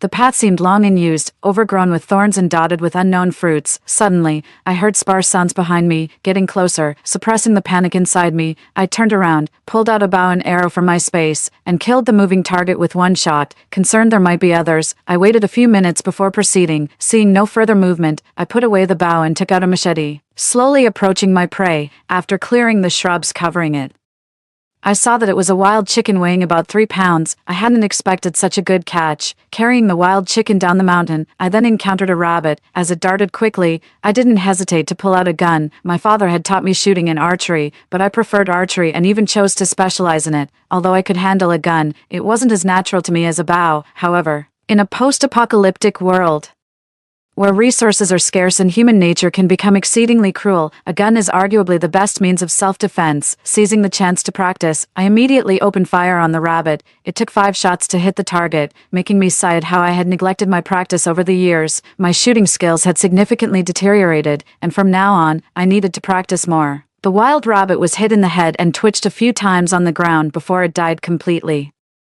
I first took out the bullet with a dagger, then poked a branch into the wound to temporarily hide the fact that we had a gun from Cedric and Timothy. Thomas and I are not particularly compassionate people. Thomas only approached me because I had space, and I stuck with him because he had experience from a past life, which could save me from taking unnecessary detours. Having been reborn once, he found it hard to trust others. Hearing about his past life experiences made me even more cautious. I didn't trust the two newcomers much. Without the seriously ill Lauren, Thomas wouldn't have brought these two along for refuge. We were bound to part ways eventually, so there was no need to let them know too much. When I brought back the wild rabbit and pheasant, Cedric's expression changed, and after being stunned for a moment, she praised me for my impressive skills. Timothy, however, was not surprised and kept saying how amazing I was, then took on the task of plucking the feathers. For lunch, we had a rabbit hot pot. Cedric even picked some green onions from the yard, and we put meatballs, radishes, and tripe in the pot. Since Lauren doesn't eat spicy food, we made a dual-flavor hot pot. Timothy tried the spicy side and said, "The weather seems off. It's even colder today than yesterday afternoon." He then pointed at the thermometer on the wall, which read 22 degrees.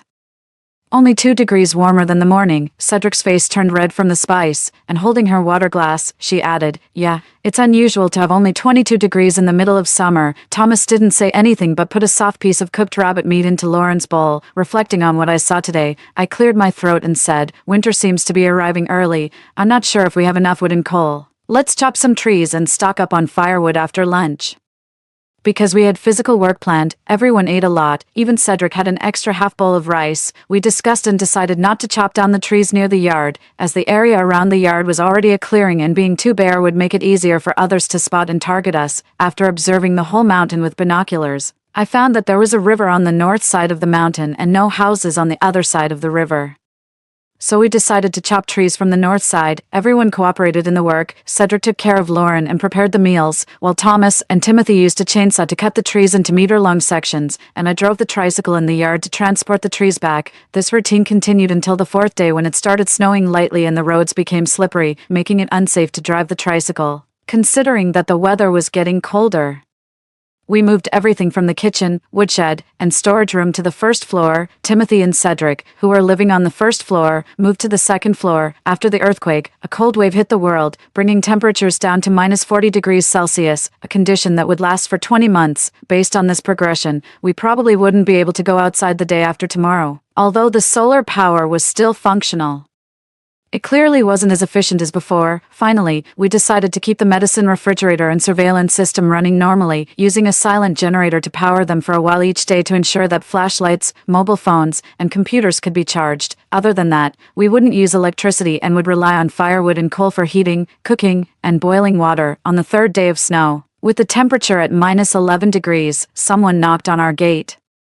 Due to the high courtyard walls, looking out from the second-floor window, the people were obscured by the wall, and nothing could be seen. Checking the surveillance footage from the second floor, we saw 3 people standing outside the gate. Judging by their height, it appeared to be 1 woman and 2 men, all wearing ill-fitting clothes with their faces wrapped in scarves, only revealing a pair of round eyes. It was quite amusing. After the woman knocked and received no response, she was not discouraged. She shouted to us loudly, declaring that they were from the southern hilltop and had come to visit us today. I looked out the window to see snow falling heavily, the landscape a blanket of white, endless in its expanse. Walking through the snow-covered hills was no easy task. Reaching the top would take at least 3 to 4 hours. No one would believe that these people had spent half a day trekking back and forth just for a casual visit.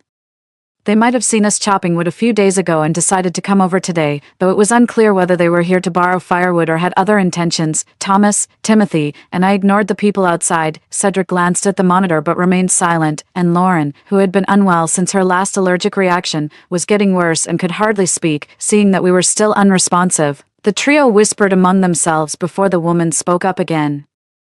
"My elderly relative is sick, and with the heavy snow sealing off the mountain, we can't get out. Could we borrow some fever-reducing medicine from you?" There were plenty of medicines in the upstairs room, including fever-reducing ones. However, I had no intention of trading any medicine with them. If they had asked for medicine right from the start, I might have considered it.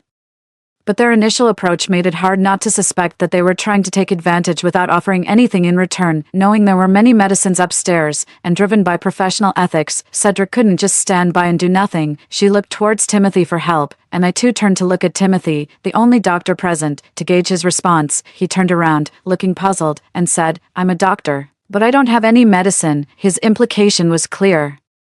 The medicines upstairs were not his to offer, and he had no right to decide whether to trade them or not. Cedric withdrew her gaze, realizing from Timothy's words that she, too, had no authority to distribute resources in the group. She moved away from the window and continued her chores, carrying the food from the kitchen to the living room. Seeing that we hadn't responded, the group turned to leave. At that moment, Thomas emerged from Lauren's room, closed the door behind him, and took out a megaphone, asking, "What are you prepared to offer in exchange?" One of the men pulled something from his coat. Through the foggy window, I could make out a gaunt black dog that quickly curled up into a ball due to the cold, having just been taken out from under a coat. Thomas didn't immediately reply but instead said to us, "That dog doesn't have much meat. It's probably the best they can offer, and they might be out of food. Let's not take this lightly."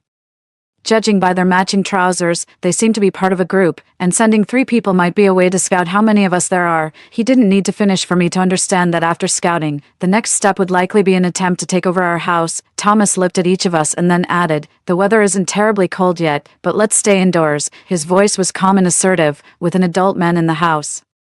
Any thoughts of a forceful entry by the group would need careful consideration. Timothy, Cedric, and I nodded and decided not to engage further with the visitors outside. We picked up our steaming hot breakfast and began to eat. Minutes later, we heard cursing from outside. They were calling us heartless for not helping the sick. We ignored the insults and continued enjoying our meal, hot dough sticks and soy milk, very satisfying. After about 15 minutes, seeing that cursing had no effect, they started throwing stones at our windows. Fortunately, the glass, custom-made on Thomas's request, held strong. Thomas's face darkened immediately. Lauren had been struggling with sleep lately and had just managed to fall asleep. The continuous noise of the stones against the glass, the sound of a stone hitting glass was quite loud, and it might wake Lauren up. "We agreed to exchange the medicine," Thomas said in a grim tone.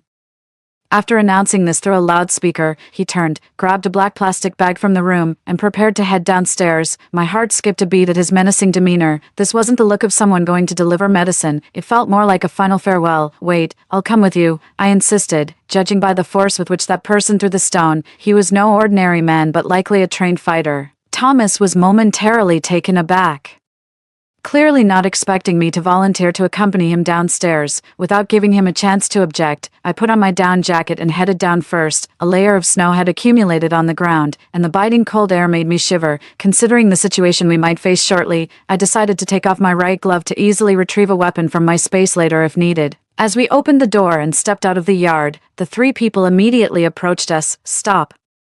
Only one of you needs to come closer." Despite my instructions, the 3 didn't listen and even charged towards me. Luckily, they were trying to gauge the reaction from the second floor and, being separated by a tall wall, they were quite far away. Although the snow on the ground wasn't thick, it was still easy to slip while running. But these 3 didn't care about that. Suddenly, they halted their steps, and from the corner of my eye, I saw Thomas standing next to me.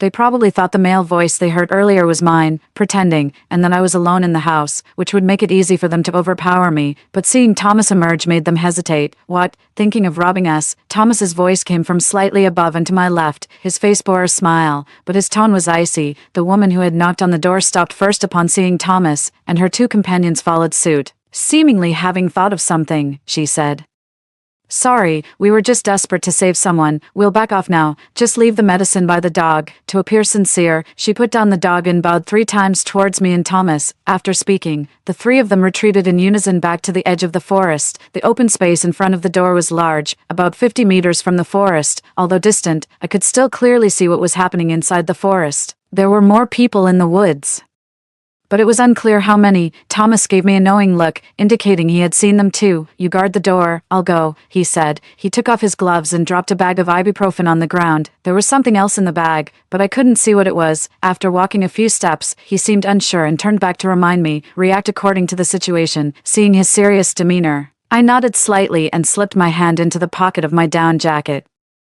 ready to draw a large knife at any moment. Thomas, understanding my readiness, continued towards the black dog. He walked leisurely, as if enjoying the vast snowy landscape. As Thomas approached the black dog, about 50 people suddenly surged from the previously serene and snowy forest. These people weren't heavily dressed, wearing only uniform white tracksuits, making them initially hard to spot from upstairs. Their weapons were varied. Some had wooden sticks, others had kitchen knives or axes, And some even carried saws, seeing their comrades arrive. The original trio also pulled out fruit knives and daggers and advanced towards Thomas. Thomas remained calm, simply standing still and opening the bag he was holding. As these people drew closer, Thomas slowly pulled a small object from the black plastic bag, resembling a green thermos. It looked familiar, but I couldn't place where I had seen it before. Then it suddenly dawned on me. This wasn't a thermos at all. It was a hand grenade.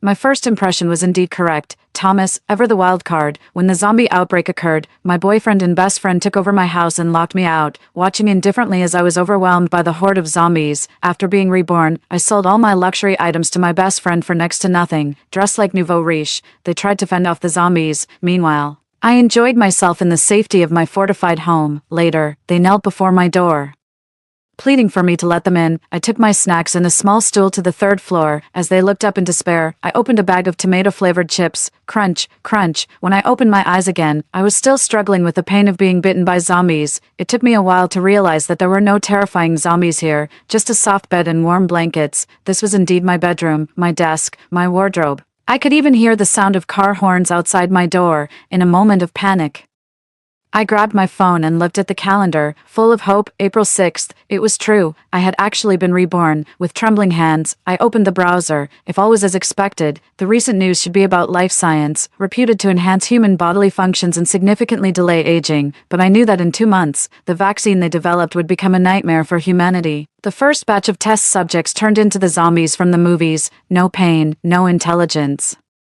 attacking anyone on sight. Not only were the victims infected, but there was also no cure. Under the shadow of human fear, the virus swept across the world at a terrifying speed. Life science, the future of humanity. Sure enough, the news about life science was everywhere, just as I had experienced in my previous life. Tears uncontrollably fell from my eyes, and the next moment I was sobbing, perhaps out of relief. Perhaps, regardless, I was certain that I had indeed been reborn. This time, I would not be as passive as in my previous life. Plan after plan flashed through my mind. I thought about causing a scene at the life science company, and about revealing what I knew online, but I dismissed these ideas one by one. If I really did that, not only would people not believe me, but they might also think I was insane and have me locked up. I simply left a speculative comment under a very popular news article. This way, even if there was any uproar, they wouldn't be able to trace it back to me. After closing the laptop, my stomach growled. A rush of happiness came over me as I quickly went to the kitchen. Ever since my parents passed away, I had developed the habit of stocking up on food. My large kitchen was filled with various edibles. I cooked 2 packs of instant noodles, and tears once again uncontrollably streamed down my face. They tasted so good. It had been too long since I had tasted something so delicious. The dining table was a mess,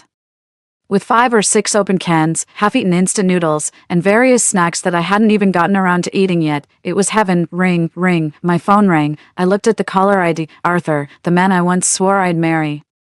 Baby, Grace's birthday is coming up soon. How about we buy her that bag we talked about last time? I'm a bit short on cash. Can you cover for me? The voice on the other end of the phone made me feel nauseous, especially after hearing his request. I wondered, what was I thinking before? How could I have trusted them both so much? I'll talk about it later. I'm tired, I said. And then I hung up the phone because I didn't want to talk to him anymore. If I weren't worried about him pestering me repeatedly, I would have broken up with him right at that moment. But it's just 2 more months. I can endure it. You mentioned Grace earlier. She's my childhood friend, and we grew up together. I know she's a bit vain since she often borrows my designer bags and jewelry, but I didn't mind. After all, which girl doesn't like to look beautiful? Moreover, my family is well off, so I didn't mind giving her some expensive gifts. Especially after my parents passed away, I fulfilled her every request, fearing she might be unhappy, but unexpectedly, she set her sights on my boyfriend, and even more unexpectedly, my boyfriend took a liking to her as well. But it doesn't matter anymore. As I said, it's just 2 more months. I didn't bother cleaning up the dining table but instead rummaged through every room in the house, taking stock of all the valuables. My bank account holds over $6 million. And with the financial products I can sell anytime, it totals about $10 million. A pile of designer bags, jewelry, and clothes could also fetch $1 million or $2. Then there's the villa I'm living in now. It seems remote, but it's still within the second ring, just deeper into the alley, and it's not small either. A full 9 points of land. Many people wanted to buy it back in the day, but my parents never sold. In hindsight, that was wise. During the zombie outbreak in my past life, Arthur, Grace, And I hid in this house, deep in the alley. We barely saw any zombies, especially since I had the habit of hoarding. We managed quite smoothly for the first few months, but gradually, as food supplies dwindled, we had to venture outside for food. Most of the time, though, I was the one who went out. Thinking about it disgusts me. I risked death to find food, while they hid in my house, all lovey-dovey. Lovebirds never end well. I cursed myself, but then I laughed again. It seems I really didn't end well in my last life. I returned to my room and turned on the computer again. Being a hoarding expert, I ignored the retailers. I ordered directly from the manufacturers. Not only was it cheaper, but they had everything: instant noodles, braised and spicy, and even the sauerkraut and seafood flavors I disliked. I ordered 100 boxes of each. Canned goods were essential. I ordered 100 boxes of every variety after the apocalypse. Canned food is the best choice due to its long shelf life and decent taste. I also ordered several tons of rice. Essentials like oil, salt, soy sauce, and vinegar couldn't be overlooked, or else even ample food would taste bland. Drinking water was a bit of a concern. It's a necessity, but no matter how much I bought, it never seemed enough. Finally, I placed orders for some other daily necessities and then went to bed. But I tossed and turned, constantly thinking, what else should I buy? What do I need? The only unreliable aspect of online orders is that I don't know what I'll need. After the apocalypse, all supplies were wiped out. I had no choice but to grab whatever I could find. Last life I had no choice. This life I want to live well. The next morning, I found a home improvement company and walked in. I want to create a guest house with a post-apocalyptic theme. Can you guys come up with a few proposals for me? I noticed the receptionist looked a bit stunned. So I added another line: money is no object, I just need it done quickly. Eventually, they agreed to come to my house later to take measurements and promised to deliver 3 proposals by tomorrow afternoon. Satisfied, I left. Then I headed to the supermarket. My house hadn't been remodeled yet, so I was not in a rush to buy anything at the moment. Instead, as I walked, I took out my phone and used the Notepad app to list all the various items I needed. My decision was indeed the right one. It was only when I reached the supermarket that I realized what I had in mind was far from enough for my daily needs, not to mention spices and various household items. Just seeing the rows of refrigerators in the meat section, I knew I needed them. Where do you buy these refrigerators? I asked an employee, having worked there for so long. This must have been the first time they heard such a question. They paused for a good while before laughing and saying, "Who knows? The boss buys them."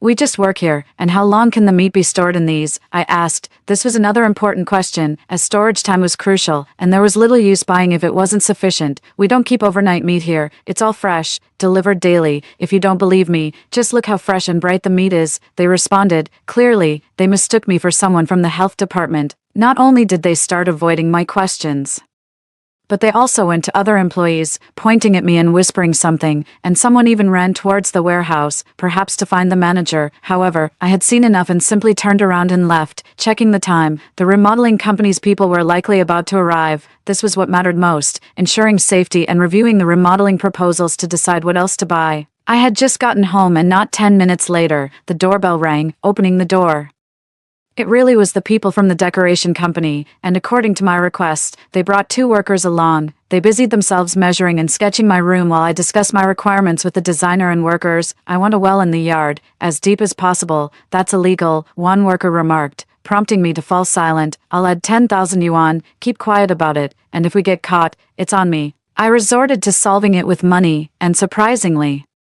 it worked well. They promptly agreed. Also, I want all my rooms to be soundproofed, so you can't hear a single noise from outside. That's doable, they assured. I continued, raise the yard walls by another meter and install a real electric fence, not a fake one. That's illegal. Add another 10,000. No problem. I looked around and then pointed at the door. Replace it with the sturdiest one available. Money is not an issue. Also, add cameras and various alarms around the perimeter wall. From here to that corner, I want a water pond, deep and big, and the roof, change it to be flat and reinforce it several layers thick, strong enough to dance on. In the living room on the first floor, I want a fireplace that burns real fire. Oh, and besides raising the yard walls, reinforce them again. Over here, build me a shelter. It doesn't have to be fancy, just something to keep the rain off. I'm not sure what these designers and workers think of me. As they were about to leave, they pleaded with me repeatedly to give them one more day to come up with a plan. Sigh. It seems that these tasks are still quite challenging for them. I should have gone with a bigger decoration company, I thought to myself, lightheartedly. I haven't left the house these past few days.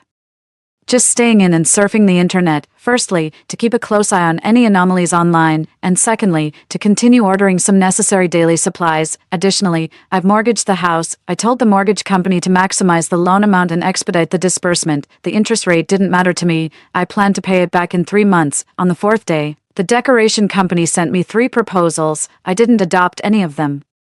I took one of the proposals and loaded it with a bunch of suggestions, essentially altering it until it lost all aesthetic appeal. The designer tried to persuade me several times, but I didn't let him finish and transferred the 100,000 yuan deposit right away. He was speechless and complimented me for being a pragmatist before ending the call. I felt a mix of emotions. But in the face of an apocalypse, aesthetics are useless. Practicality is what counts, with my financial backing. The construction team started work the next day, and I was already planning my next move. "Charlotte, what are you up to?" Grace came over to my house and saw dozens of people bustling around. I didn't bother to explain. "Grace, you've always liked my clothes, right? How about I sell them to you for 200,000 yuan at a discount? My clothes are mostly from top designers and are limited editions." Grace had always been envious but knew how much I valued them.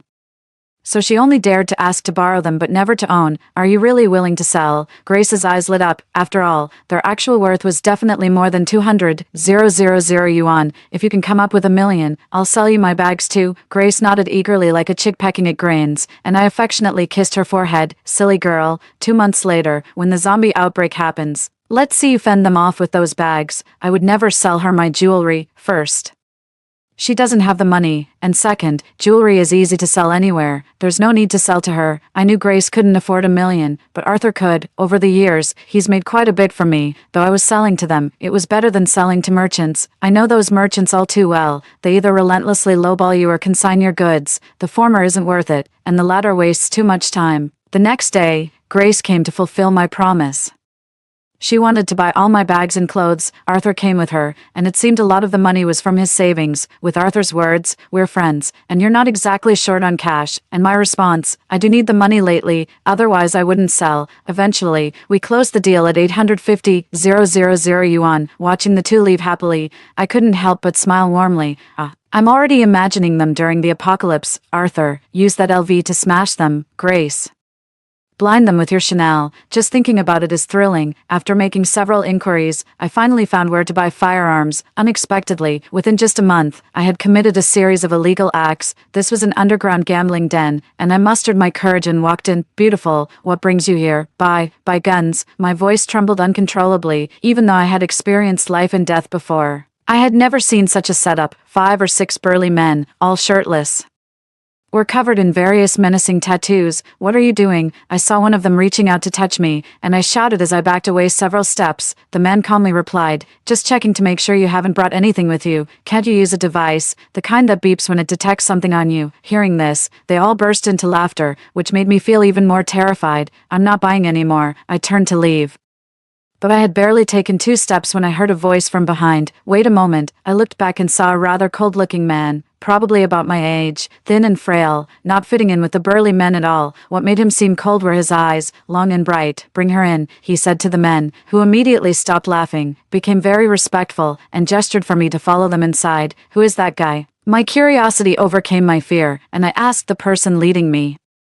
"He's a legend." The talkative man began to spill a lot of information, but I only understood a small part of it. I learned that the man's name was Benjamin. He was in charge here, had been a soldier, and seemed very capable. "Why buy guns?" In a small room, I trembled again when I heard Benjamin ask. I replied with a shaky voice, "For fun." Benjamin's smile was somewhat sinister. "This is no toy." "Then I'm not playing. I just wanted to leave now. This place was too terrifying. More so than a horde of zombies." "How much?" "Anything," I replied in a whisper, barely audible even to myself, and I hardly dared to raise my head. 2 handguns, 100 bullets, enough." Benjamin's voice was calm, but my heart was pounding. 1,000 rounds, okay. "What about 5,000 rounds?" "That's fine too." Benjamin fell silent, and so did I. My mouth is faster than my brain. I had already sensed his sarcasm, yet my mouth blurted out "that's fine too" before my brain could stop it. I clearly saw Benjamin take a deep breath. "What exactly do you want?" 3 handguns, 5,000 bullets. "I can transfer the money now." I blurted it all out in one go, then resorted to my usual tactic. "I'll pay extra. Don't hit me. I have no family. No one would pay ransom for me if you kidnapped me. The worst is when the air suddenly goes quiet." I awkwardly looked up at Benjamin. "Really? I have no family left." I'm not lying. Your parents, they passed away. How? Plane crash. Oh, Benjamin fell silent again for a moment before speaking. 2 handguns and 2,000 bullets. 1, 5 million. Do you want them? Yes. Carter, take her to make the payment. Benjamin waved his hand to instruct someone next to him, then said to me, come back in half a month for the goods. Can't you deliver? Benjamin fell silent once more, eventually just waving his hand without saying another word. As we left, the one named Carter gave me a thumbs up. Sis, you're incredible. Making Benjamin speechless, not many can do that. After settling the bill, I hurried home as if fleeing for my life, looking at my large villa, now torn apart by renovations. My sense of security was ironically through the roof. The walls around the yard had been heightened, and a rough outline of the electric fence was in place. However, the wiring wasn't connected yet. They planned to handle it at the end with the well, probably fearing I'd catch them halfway through and report them. The door hadn't been replaced either. In fact, they had removed my main gate, claiming it would make it easier for trucks carrying debris to get in. Conveniently, it also made it easier for delivery trucks. Time flew by, and suddenly it was Grace's birthday. Arthur started calling me incessantly from the afternoon, but I didn't pick up a single call. What for? To buy them a handbag. I'd rather save the money and buy several more boxes of instant noodles. Speaking of which, I decided to buy 100 more boxes of each flavor. The next day, while idly browsing the internet and checking the latest news, I was surprised to see that a casual comment I had made sparked a mini frenzy.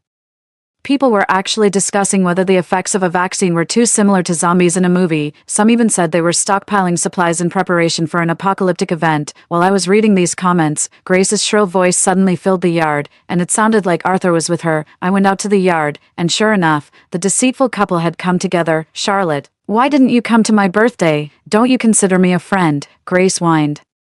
I stayed silent, waiting for Arthur to make his entrance. After all, a comedy act isn't complete without the straight man. Charlotte, what were you up to yesterday? You didn't answer any of my calls. Apologized to Grace. Quickly, there it was. The act felt incomplete without his part. Let's break up, I declared. They both gaped, clearly unable to believe that those words came from me. Indeed, previously, I had been utterly submissive to Arthur, even agreeing to use my house as our marital home in the future. And as for my best friend, I had been more than generous, covering her monthly living expenses while we were in school, whether it was bubble tea, desserts, snacks, or even clothes and bags. As long as it didn't exceed 10,000, I readily agreed. Thinking about it, she must have calculated my finances and savings perfectly, knowing I had a monthly income of 20,000, so she never asked for anything overly expensive. What nonsense are you talking about, Charlotte? Arthur was the first to react, stepping forward to grab my hand, but I dodged him. I know about you too. As the last 2 relatives I have in this world, I think I should let you be together. After saying that, I turned and went back inside, leaving them shouting and yelling outside. Eventually, perhaps tired, they cursed a few times and then left again. Once sure they had gone, I stepped outside and asked the workers, when will the soundproofing in the room be ready? Actually, it's almost done. We just need to replace the doors and windows with better ones, they replied, looking somewhat embarrassed. Right, who wouldn't be embarrassed in such a situation? I remembered the past, how Arthur had held me and vowed never to marry anyone but me, and how Grace had affectionately hugged me, promising to be my lifelong best friend. There was no rain, but the gravel at my feet seemed to be wet, as if tears were dripping onto it. Miss, those 2 were clearly no good. You did well breaking it off. The worker, speaking in broken Mandarin, tried to comfort me by saying, let's find a better one later. Eventually, he sighed and started dismantling the living room door to replace it with a soundproof one sooner for me. His attempt at comfort only made me feel more aggrieved. I sat down on the ground and began sobbing. I recounted how good I had been to them, yet behind my back, they betrayed me. The construction workers stopped their work and began cursing the deceitful couple on my behalf. Then, a voice that didn't belong here chimed in. Carter, check it out for me. It was Benjamin. I looked up, and sure enough, it was him. I didn't know when he had arrived, but from the tone of his voice, he must have been here before the traitorous couple left. Why are you here? I asked curiously. Just delivering a package. Small one for now. The big one will take a while. Benjamin's reply was nonchalant, but it struck me like a bolt from the blue. How did he know where I lived? Suddenly, I remembered his conversation with Carter about checking up. Why do you have the right to investigate me? I burst out angrily, feeling betrayed even by him. I returned to my room, intending to slam the door hard, but as I reached out, I realized I was grasping at air. The door had just been removed by the worker. You're all bullying me, I cried again. This was one of many times I had cried since my rebirth, but this time was the most cathartic. Eventually, I ran out of tears, but I kept on crying. Partly, I was using the loud cries to vent my suppressed emotions, and partly because I knew that if I stopped, the awkward silence would set in again. It wasn't until Benjamin had left for quite some time that I finally stopped crying in secret. I must have some talent in multitasking. As I managed to think of dragging Benjamin's package from outside to my bedroom while sobbing, inside the box were 3 exquisite handguns. It seemed this was the small item he mentioned. The big item must be the thousands of bullets he referred to. I stifled my sobs and muttered to myself, at least he has the decency to send me an extra piece. Grace came to my house again, this time in tears. She knelt at my doorstep begging for some money, between her sobs and sniffling. I couldn't help but feel a sense of delight. From her crying, I gathered that some of the items she bought for me were financed through high-interest loans. She had planned to sell the items immediately after taking them from me to pay back the loans and make some profit. Unfortunately, a thud with scissors destroyed all the items. The reason the loan sharks found her so quickly became apparent from her intermittent explanations. She borrowed the money at Benjamin's casino. I can give you a bit of money, I finally said. Hearing this, Grace crawled towards me, but as she reached my feet, I pulled out a 50-cent coin from my pocket. Watching her expression and hearing the coin clang on the ground reminded me of my past life when I begged for a share of the food I found, risking my life, and they gave me only a few broken biscuits, advising me to make them last. Make it last. I'm not that rich either, I said. Then turned and walked away. MS.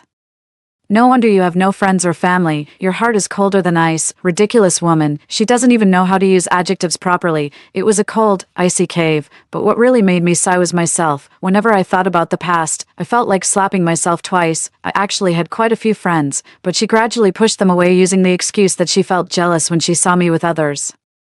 As a result, over the years, I ended up having only her as my friend. Get out, we're starting construction, and if something falls on you, we're not responsible. After my last breakdown, the construction workers knew what had happened and naturally showed no kindness to her, pretending to hit her with a wooden board. They scared her away. No, seeing them, I really felt nothing, not even a ripple of emotion. After all, they would be facing their end in a month, especially over the next few days.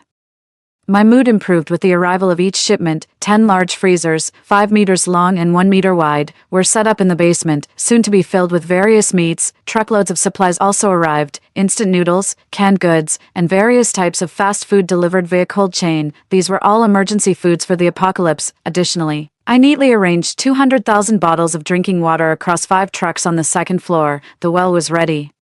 But just in case, I had prepared plenty, and I also bought 10 water purification devices. Better safe than sorry. In case of any major incident, these devices would ensure I had drinking water even when it rained. However, while I was happily inventorying my supplies, Arthur showed up again, this time with Grace. I had to admire their audacity, even after I called them out face to face. They still had the nerve to come to me. Charlotte, I wanted to explain last time, but you really misunderstood.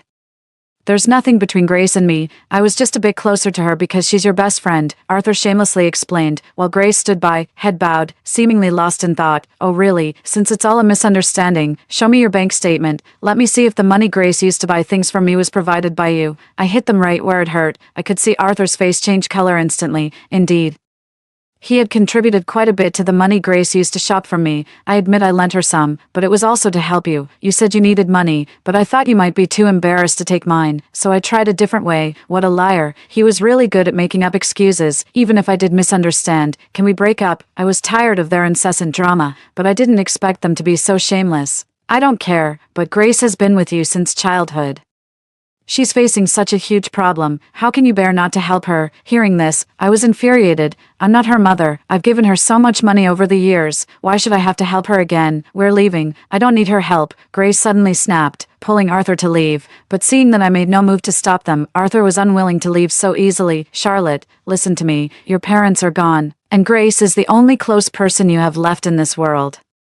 If you lose her, what else do you have? I have instant noodles. As I labeled my supplies, I replied nonchalantly, I really wanted to call the police, but I was afraid that after the police understood the situation, they would investigate Carter and then trace it back to me. That would be shooting myself in the foot. Charlotte, can you just stop talking? Let's go, Grace said, pulling Arthur away. However, it seemed she noticed the pile of items I had purchased.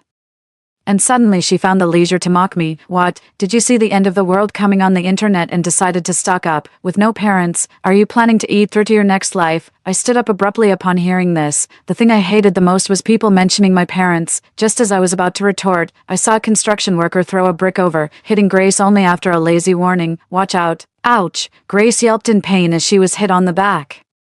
And just as she was about to curse loudly, she saw all the workers stopping their tasks and slowly advancing towards them. Don't be smug, you'll get what's coming for you one day. You lonely orphan with no friends or parents, you won't die well, she hissed at me, amidst their cursing. They quickly ran off. I describe it as ran because had they been any slower, the workers were ready to physically confront them. Don't worry, miss, from now on, I won't let them through the door ever again. One of the workers assured me, the two people I trusted most had not given me the warmth that these seemingly random workers had, whether it was the fright from the worker or the guilt in their conscience. From that day on, those two never showed up again. But then, another trouble presented itself right in front of me. A few days later, I got up early to welcome new supplies, but as soon as I opened the door, I saw the yard filled with people.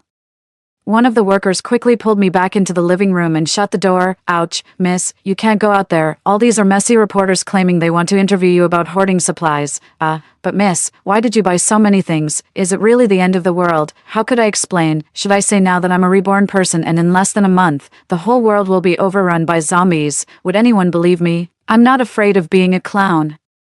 But I'm worried about causing a panic, and what if they start investigating my electricity and water supply? After pondering for a long time, I finally went out to face the interview. I too saw on the internet about the impending apocalypse, so I thought of turning my home into a themed guest house for the apocalypse, buying so much stuff to add to the ambience. Whether others believed it or not, I convinced myself. Standing in front of a crowd of cameras, I improvised a business philosophy and even whimsically named the guest house, seizing the moment to advertise. Seeing that I was taking advantage to advertise, the reporters asked a few symbolic questions before gradually leaving. Wow, I actually became famous. Miss, take good care of yourself, and if those two ever come to harass you again, just call the police. The house's transformation was almost complete, with the well drilled and only the connection to the electrical grid remaining. As the workers were leaving, they repeatedly instructed me, and I, after much hesitation, advised them, maybe you should stock up some supplies too, consider it as me paying for it. I transferred an additional 20,000 yuan to them, as a token of appreciation for their care these past days. Without them, who knows what those two would have done at my place. But as for whether these workers would buy the supplies or not, that was beyond my control. That was all the help I could offer. After this batch of workers left, the next batch arrived. This new group was here to install solar panels. I couldn't rely solely on a diesel generator. Plus, I couldn't buy diesel anymore. I had asked many gas stations, and they wouldn't allow me to take it away. Suddenly, I thought of someone. Benjamin, maybe he could help. Gathering my courage, I visited Benjamin's underground gambling den once again. The door was still guarded by those tattooed bouncers. Hey beautiful, what brings you here? To buy oil. Why is it that every time I come here, the air was eerily silent? Come in, whether by coincidence or not. Benjamin was nearby. Hearing my words, he waved his hand resignedly, signaling me to enter. Carter was with him as usual. I tugged at Carter's sleeve and said thank you. Carter glanced at me, instantly understanding that I was thanking him for what Arthur and Grace had done. The next moment, he nodded towards Benjamin. I realized then that all of this had been arranged by Benjamin. I tugged at Benjamin's sleeve too, repeating my gratitude. Thank you, no need to thank me. Just stop crying. Your tears are giving me a headache. He replied, hey, this cheeky guy, when will I get my bullets? I brought up the bullets he had promised, but hadn't yet delivered. They arrived a few days ago. I was going to deliver them, but your place was swarming with people, all wielding cameras. Benjamin was probably referring to the day I was interviewed. Good thing you didn't come in then. Those were reporters. I know. I had someone check. It was your boyfriend who tipped them off. Not bad. You've got good taste. He complimented me. I wanted to curse, but I held back. I stayed there for less than half an hour before leaving.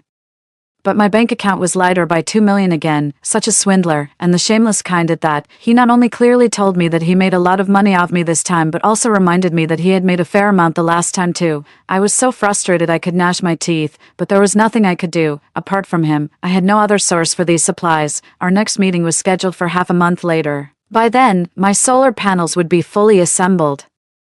And with no one at home, I wouldn't have to worry about anyone discovering the diesel I had stockpiled. All I could do now was wait, but I couldn't sit idle. Over this half-month, apart from procuring various types of meat, I bought quite a few live animals, chickens, ducks, rabbits, and I also bought 4 piglets and 4 lambs, as well as 2 dairy cows. My yard was bustling again, and it even sparked a frenzy online. For instance, Miss So-and-so from XX City thinks the apocalypse is coming. She's turned her home into a fortress and bought all sorts of young animals, possibly for some kind of art plan. I have a relative who works there, and I heard they've hauled in hundreds of trucks worth of supplies. How many lifetimes would it take to eat all that? If the apocalypse really happens, she's got enough supplies to outfit an army. What are you talking about upstairs? An army needs guns. Having food but no guns just makes you a target. That electric fence. You think you can get in electric fence? Isn't that illegal? Who says I don't have guns? It's just that the bullets haven't arrived yet. Reading the comments online left a bad taste in my mouth. I hadn't expected to become famous. The mockery didn't bother me much, as they'd soon be proven wrong, but I was concerned about the discussions regarding my electric fence. The last thing I wanted was to face the apocalypse from a detention center, rendering all my preparations useless. Fortunately, things didn't turn out as badly as they could have. A week later, the police did come to inspect my transformed guest house. After I explained repeatedly that it was just a theme, they didn't say much and left. The next day, I received a notice instructing me to dismantle the electric fence and pay a fine of 3,000 yuan. Additionally, they verbally informed me that the well needed to be reported to the relevant authorities, but it was unlikely to be approved and would probably result in a penalty. I glanced at the notice from the corner of my eye and saw the time listed, within 30 days. Good, no worries now. My villa has 3 floors including a basement, but after some modifications, it now has 3.5 floors. I transformed the original Baroque top floor into a flat roof densely packed with solar panels. And I also added a small watchtower on top. The walls around the yard are now 4 meters high. And besides the electric fence outside the walls, the tops of the walls are lined with sharp iron bars that can be electrified. I bought 25 cameras in one go, ensuring the villa is under my surveillance from all angles, especially since I installed alarms every meter. I can guarantee that if anyone approaches, I'll know immediately and be able to see exactly where the alert is coming from. I turned the backyard into a farm, with chickens, ducks, cows, and sheep. And I also tilled a small patch for vegetables. It's not large, but it's more than enough for one person. The front yard has a pond, but it's actually a fish pond by design. Following my instructions, workers divided it into 2 parts, one for smaller fish and the other for larger fish that can be directly harvested. I've purchased a complete set of equipment to ensure they grow as robustly as if they were in a river. On the other side of the front yard, there's a deep pit, waiting for the oil Benjamin is supposed to deliver. The first and second floors, including the basement, are packed full, but the 3rd floor is still empty. Since I purchased directly from manufacturers, the items weren't very expensive, and I also mortgaged the house. Right now, there's still 10 million quietly sitting in my bank account. This makes me somewhat uneasy, because soon, this money will be useless. I should buy a vehicle that can carry a lot of goods, then stock up at the supermarket. As I contemplated how to spend the money, the doorbell rang. Through the peephole, I saw Benjamin, and behind him was an enormous pickup truck. Heaven is aiding me indeed. Parcel delivery, sign for it. There was no delivery slip. It seemed this delivery guy wasn't very professional, even gesturing for his people to start unloading without my consent. Nice little yard you have here, Benjamin remarked as he surveyed the villa's surroundings. Are you busy later? I timidly asked Benjamin. Going back to sleep. I'm tired. I'd like to make a date with you, I added under Benjamin's skeptical gaze. I'll pay you. Cough, cough, cough. The coughing came from Carter, who also gave me a thumbs up. When Benjamin saw me pointing at his pickup truck, he understood that I mainly wanted to use his vehicle. I come at a high price. How much for a night? I'll pay you double. I have money. Cough, cough, cough. Again, Carter. I had initially planned to spend some money for Benjamin to arrange a driver and use his pickup truck. Unexpectedly, he ended up driving for me himself, especially after I saw not just one but several vehicles arrive. Carter, somewhat resigned, also drove a pickup truck and followed us, looking at your frail appearance. Can you really fight? After a few encounters, I realized Benjamin wasn't as fierce as I thought, and my courage grew. Carter was convinced by my fighting skills. Imagining Carter's burly figure, and then looking at Benjamin, I was somewhat skeptical. What exactly do you still need to buy? You have enough to open a market. Buy whatever I see. Just as I said, I really bought whatever I saw, passing by a bookstore. Without sorting or looking at prices, I just bought everything. Have you ever seen someone pushing a shopping cart through a bookstore? Well, have you seen someone pushing a shopping cart, with two more people pushing shopping carts, browsing through the bookstore behind me? Benjamin's cart costs 10,000, Carter's was given for free. Just like that, I pushed it back and forth 3 times. I continued following Benjamin to the next location, while Carter was instructed to unload the stuff at my house and then drive to meet us, if one day, if the world really comes to an end, what would you do? I asked Benjamin. Benjamin thought for a long time and finally said to me, maybe buy some game consoles. They're good for killing time when you're bored. I glanced at him. Stop joking. It's about civilization, you, me, and everyone. Still, I took his advice. Although I don't play games often, I might use them to pass the time in the future. I don't know much about models or styles. I just bought 5 of the same kind, downloaded everything possible, and got 10 copies of each game disc, just in case one breaks. I would have backups. After confirming that there was plenty of stock, I also bought 30 TVs in one go. Luckily, the TVs could be delivered, otherwise Benjamin's pickup truck wouldn't have been able to handle it. When I gave my address, the salesperson perked up immediately. Are you the girl preparing for the apocalypse? Well, I guess I'm quite well known now. I see you have land.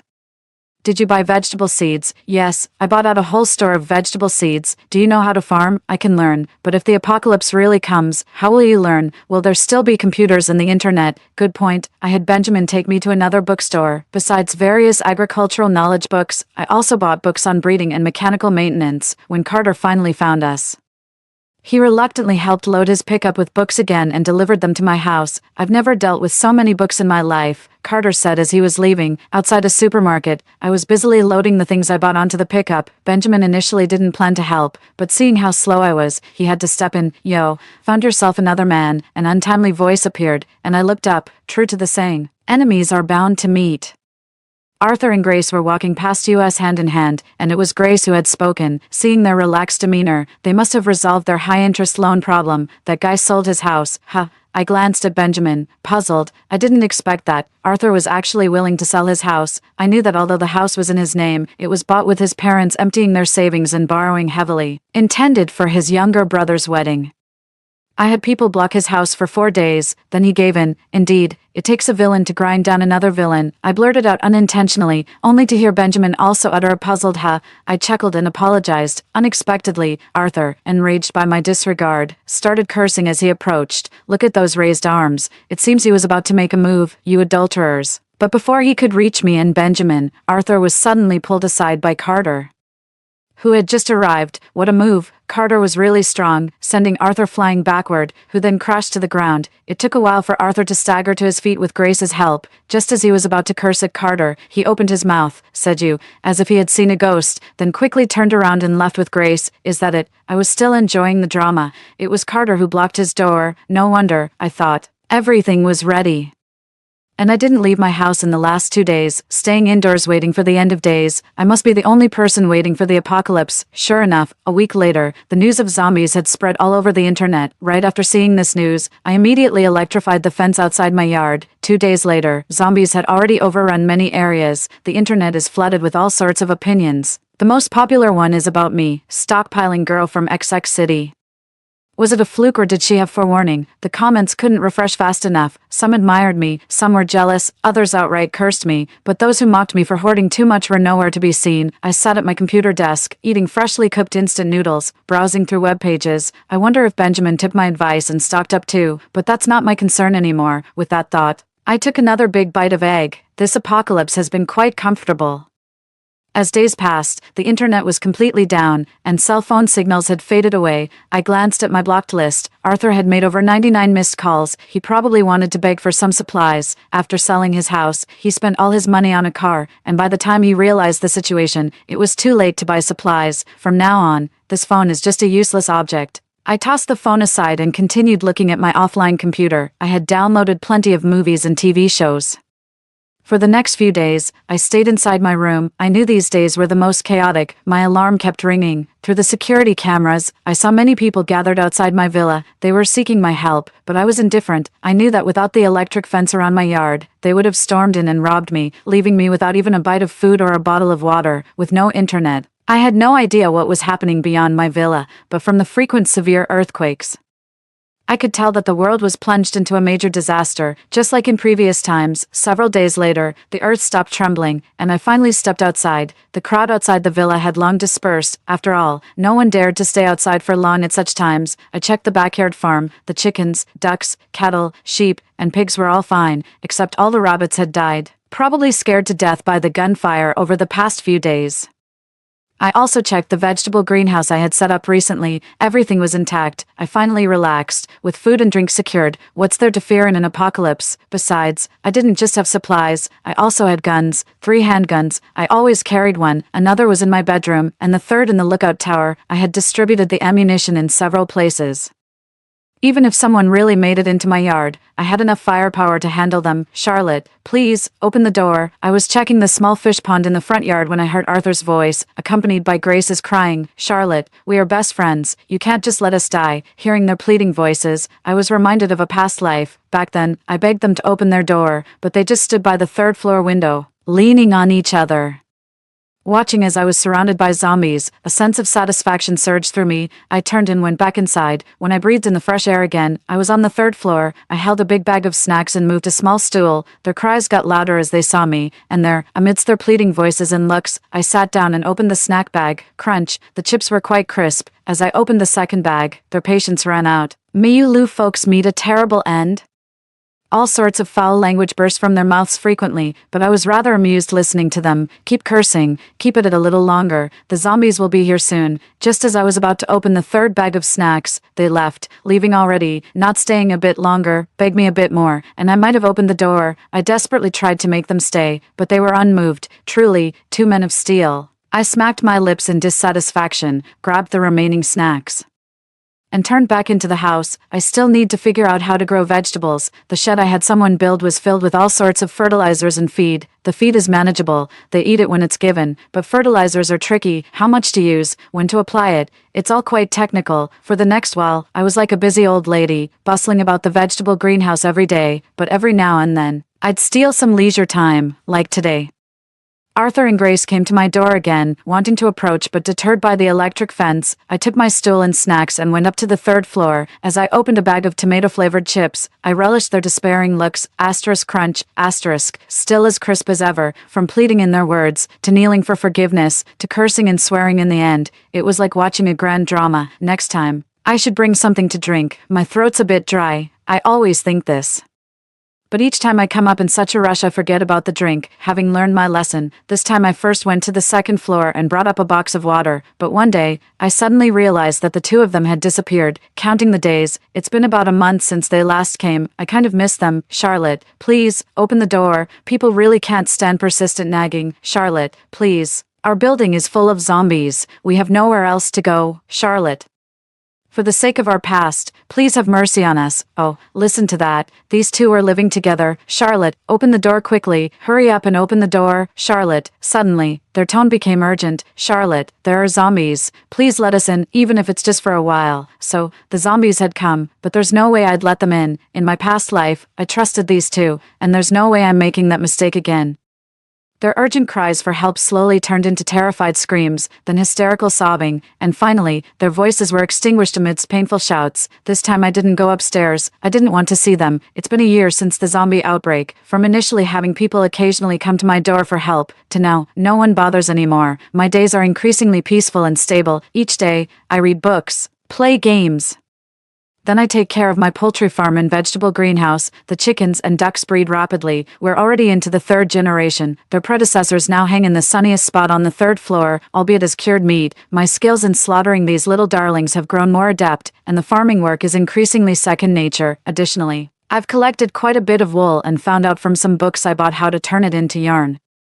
Now my yard has quite a bit of degreased and cleaned wool drying out, though not a lot. Knitting a shorter scarf might still be feasible, but I've also run into some trouble. The pigs I bought have given birth. I spent a long time studying a book called Postnatal Care for Sows, and I finally managed to take good care of them. However, I came across some information in the book. It mentioned that pigs meant for human consumption should be castrated from a young age.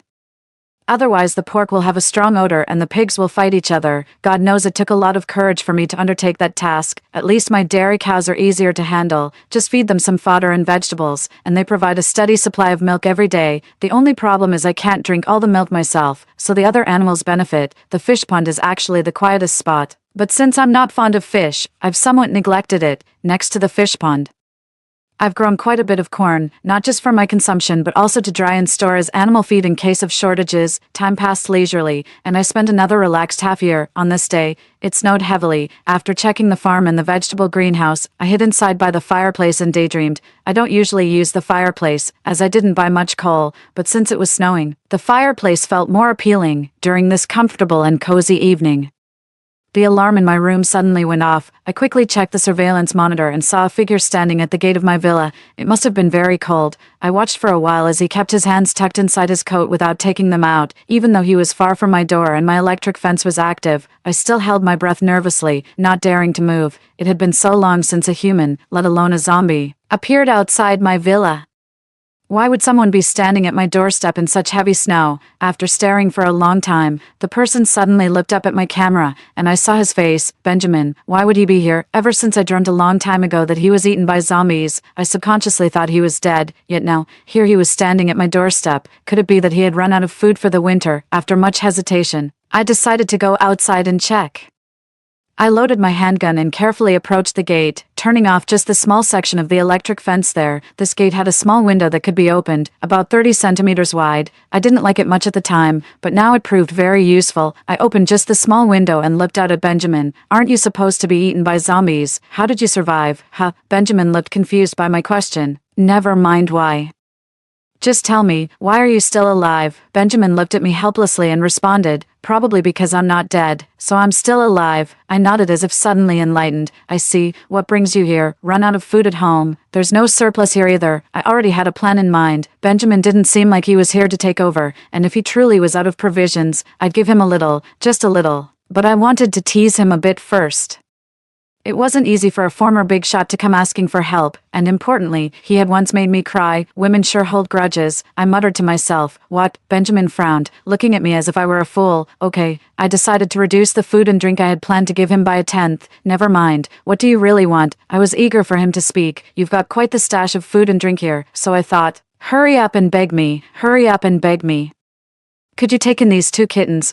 This was beyond what I had expected. I had planned to give him some of the chicken soup I had left from today to warm him up, but that wasn't the case. However, the next moment, I was captivated by the 2 little ones he pulled out from his embrace. I felt a maternal smile spreading across my face. Where did you get these? As I asked. I reached out to pet the 2 little ones nestled in his arms, caught near the camp, so why bring them to me?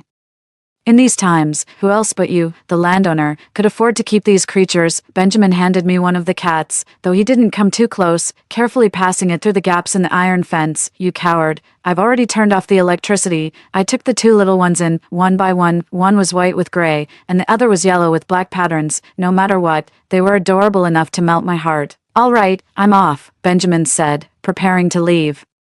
Wait a moment, I called out to stop him, then quickly ran back inside the house. When I came out again, I had a thermos in my hand, which I handed to him through the window. Take this, for the delivery fee. Benjamin raised an eyebrow but didn't ask what it was and just left. His attitude annoyed me, but soon my attention was diverted by the 2 little ones tugging at my feet. I securely closed the window, pulled the switch, and carried the 2 little ones back into the house, one on each side. You'll be called Gray, and you, Fafa. For the next week, I hardly cared about my farm and greenhouse, spending my days shaking toys for my 2 adorable pets. I even made 2 cat toys myself and randomly pulled out a piece of clothing from the dozen boxes I had bought to tailor some little outfits for them. This isn't the apocalypse. This is pure enjoyment. I've always longed to be a blanket, just lying on the bed all day and basking in the sun occasionally. Who would have thought that I'd fulfill this wish during the apocalypse? Time flew by, and 3 years passed. In my previous life, I would have been dead by now. But in this life, I'm still happily alive. Over these 3 years, Benjamin has been visiting my doorstep every now and then. He says he comes to see the kittens, but I suspect he's more interested in scamming some of my chicken soup. Here. This is a gift in return for the kittens you brought me, I said.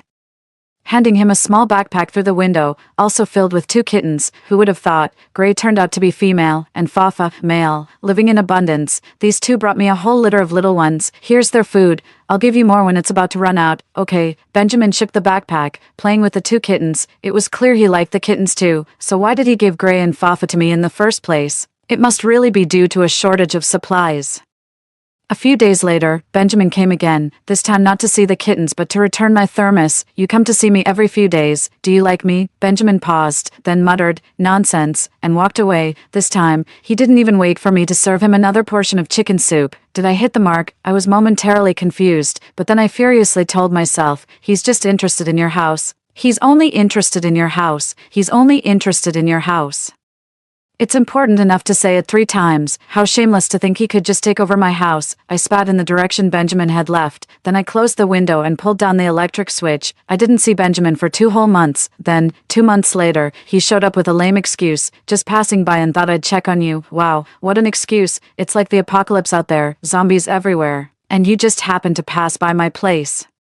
Feel like having some chicken soup. I could go for some. What do you mean could go for some? But as annoyed as I was, I still went back inside and filled a thermos for him. He took it and then there was this awkward silence. It seemed like we often ended up in this kind of atmosphere. Got to go. He left without looking back, and I closed the window and pulled down the electric switch again. 5 days later, I came to return the thermos. Do you actually have feelings for me?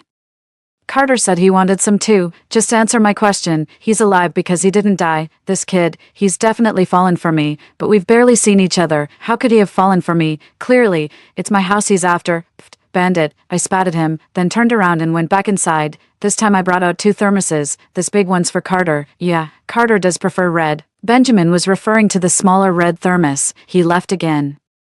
And once more I shut that little window that was almost worn shiny from use and pulled down the electric switch. This guy is so annoying. He keeps coming by every few days. Just like that, Benjamin seemed to have made a routine of visiting every 5 days, come rain or shine, from initially just returning and picking up thermoses, to eventually stopping to chat a bit, until now, he would stand outside the door, telling me about the outside world while sipping chicken soup. Eventually, he would hand me the empty thermos, I would go back inside to refill it, and then hand it back to him. Everything felt so natural. I hadn't even considered how, in this world overrun with zombies, he managed to keep coming to my place. Benjamin disappeared again. This time, it wasn't the awkwardness that made him hide. He had said he wanted fish soup the last time he left. I called him a fool, thinking he was being unreasonable, but I had made pot after pot of fish soup, almost running out of fish in my pond, and he still hadn't shown up, so I started living alone again. Luckily, I still had over 20 cats. They really do breed. I've started looking up how to neuter a cat in books. That night, I had already gone to sleep, but the piercing sound of the alarm woke me from my sleep. Instinctively, I thought it might be Benjamin, but when I checked the monitor, it wasn't him but another person I knew. I went to the front door and opened the small window. Carter, where's Benjamin? Benjamin's injured, lying in a hospital bed asking for fish soup. I went to great lengths to get him fish, but he said it won't heal him unless you made it. I looked at Carter, silent for a moment. Are you kidding me? I don't have any. After I finished speaking, I closed the window, but not before adding, come back tomorrow morning. It's fine, I'll just wait here. It's quite troublesome to make the trip. Carter's voice came from outside the door, which I ignored. Looking at the few large fish in the pond, I picked the biggest one and threw it onto the ground. Then I grabbed a knife from a nearby rack and began to gut and scale it. I've repeated this process countless times. I've practically become an expert at it. After cleaning up, I returned to the kitchen. First, I fried the fish in oil, then smashed it all up. I learned this step from a book. This method makes the fish soup whiter and tastier, and also significantly reduces the cooking time. The only downside is that Benjamin might not get to eat any solid fish, but it's my fish, and he has no right to complain. Everything was ready, and with only the long simmering left to do, I grabbed some snacks and went to the gate to chat with Carter. How did he get injured? I handed over a packet of spicy strips. Carter took a bite and smacked his lips before saying, he got hit by a stone during a rescue mission. He wasn't bitten by zombies. No, if he had been, he wouldn't have made it back to camp. I watched as Carter quickly finished the spicy strips, so I handed him a packet of cookies. Carter again took them, eating piece by piece. Eat slowly. There's no rush. They're all expired anyway. Carter gave me then the cookies a look, but he ended up eating every last crumb. even opening his mouth wide to make sure he got it all. Tell me about him. I wanted to know what he was like in the eyes of others, but that opened the floodgates for Carter. He began to enthusiastically praise Benjamin, mentioning how he bravely fought zombies single-handedly and subsequently organized his own armed force as people loyally followed him. He also radically reformed the camp's layout and became the new leader. Leading his people, he traveled miles to rescue other camps, ultimately reclaiming one survivor group after another. I hadn't realized it before. He was actually a leader, and to some, even a hero. And then, I learned that the reason zombies rarely appeared near my villa was because Benjamin had been keeping them clear. Even the absence of wanderers at my villa's door was under his strict control. As Carter continued, the sky began to light up. I went back inside to strain the fish soup into a thermal container. The fish meat in the soup was not to be thought of, but the small fried fish I made could be a treat for them. Little guys, would it be okay if I give some of your food to a bandit? With a negotiating tone but firm actions, I packed a big bag of dried small fish along with the thermal container for Carter. However, as I returned to my room to catch up on sleep, something didn't seem right. Could it be that Benjamin really fell for me at first sight after that night? Neither Carter nor Benjamin came again. Much later, while I was helping a pig give birth, I suddenly felt the earth shake and heard a continuous roar, just like the day the zombie outbreak happened 8 years ago. I hid inside for several days, not daring to go out, and finally, I saw Benjamin, in a wheelchair, being pushed by Carter. I couldn't wait to ask the question that had been bothering me for a long time. Why do you like me? Carter said he wanted some fish soup too. Carter, you have to give me an explanation today. Carter is the guy right behind me. If you're not going to say it, I'm closing the door, I said, pretending to shut the window. Are you a reborn? He asked. I was taken aback. What did you say? You must be reborn. I saw you in a previous life, and you weren't living like this. Benjamin repeated himself, and from his tone, it was clear he was reborn too. Then he began to tell me how he had secretly watched me in his previous life.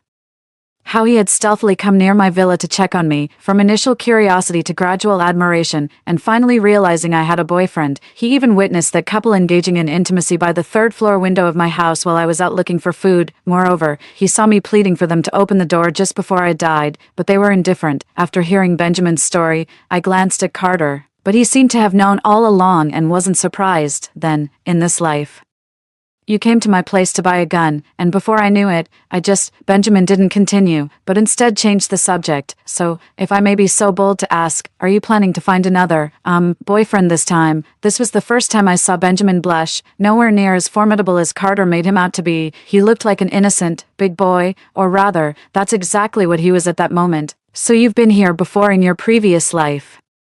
I asked again amidst Carter's thumbs up. Yeah, so, you had your eye on my house and wanted to take it over last time. You really are a bandit. I snapped the window shut with a pop. Snow began to fall from the sky again. Unlike usual, I didn't look up to watch the snow, but it still brought a hint of coolness to the tip of my nose. What's going on? Why can't I help but smile?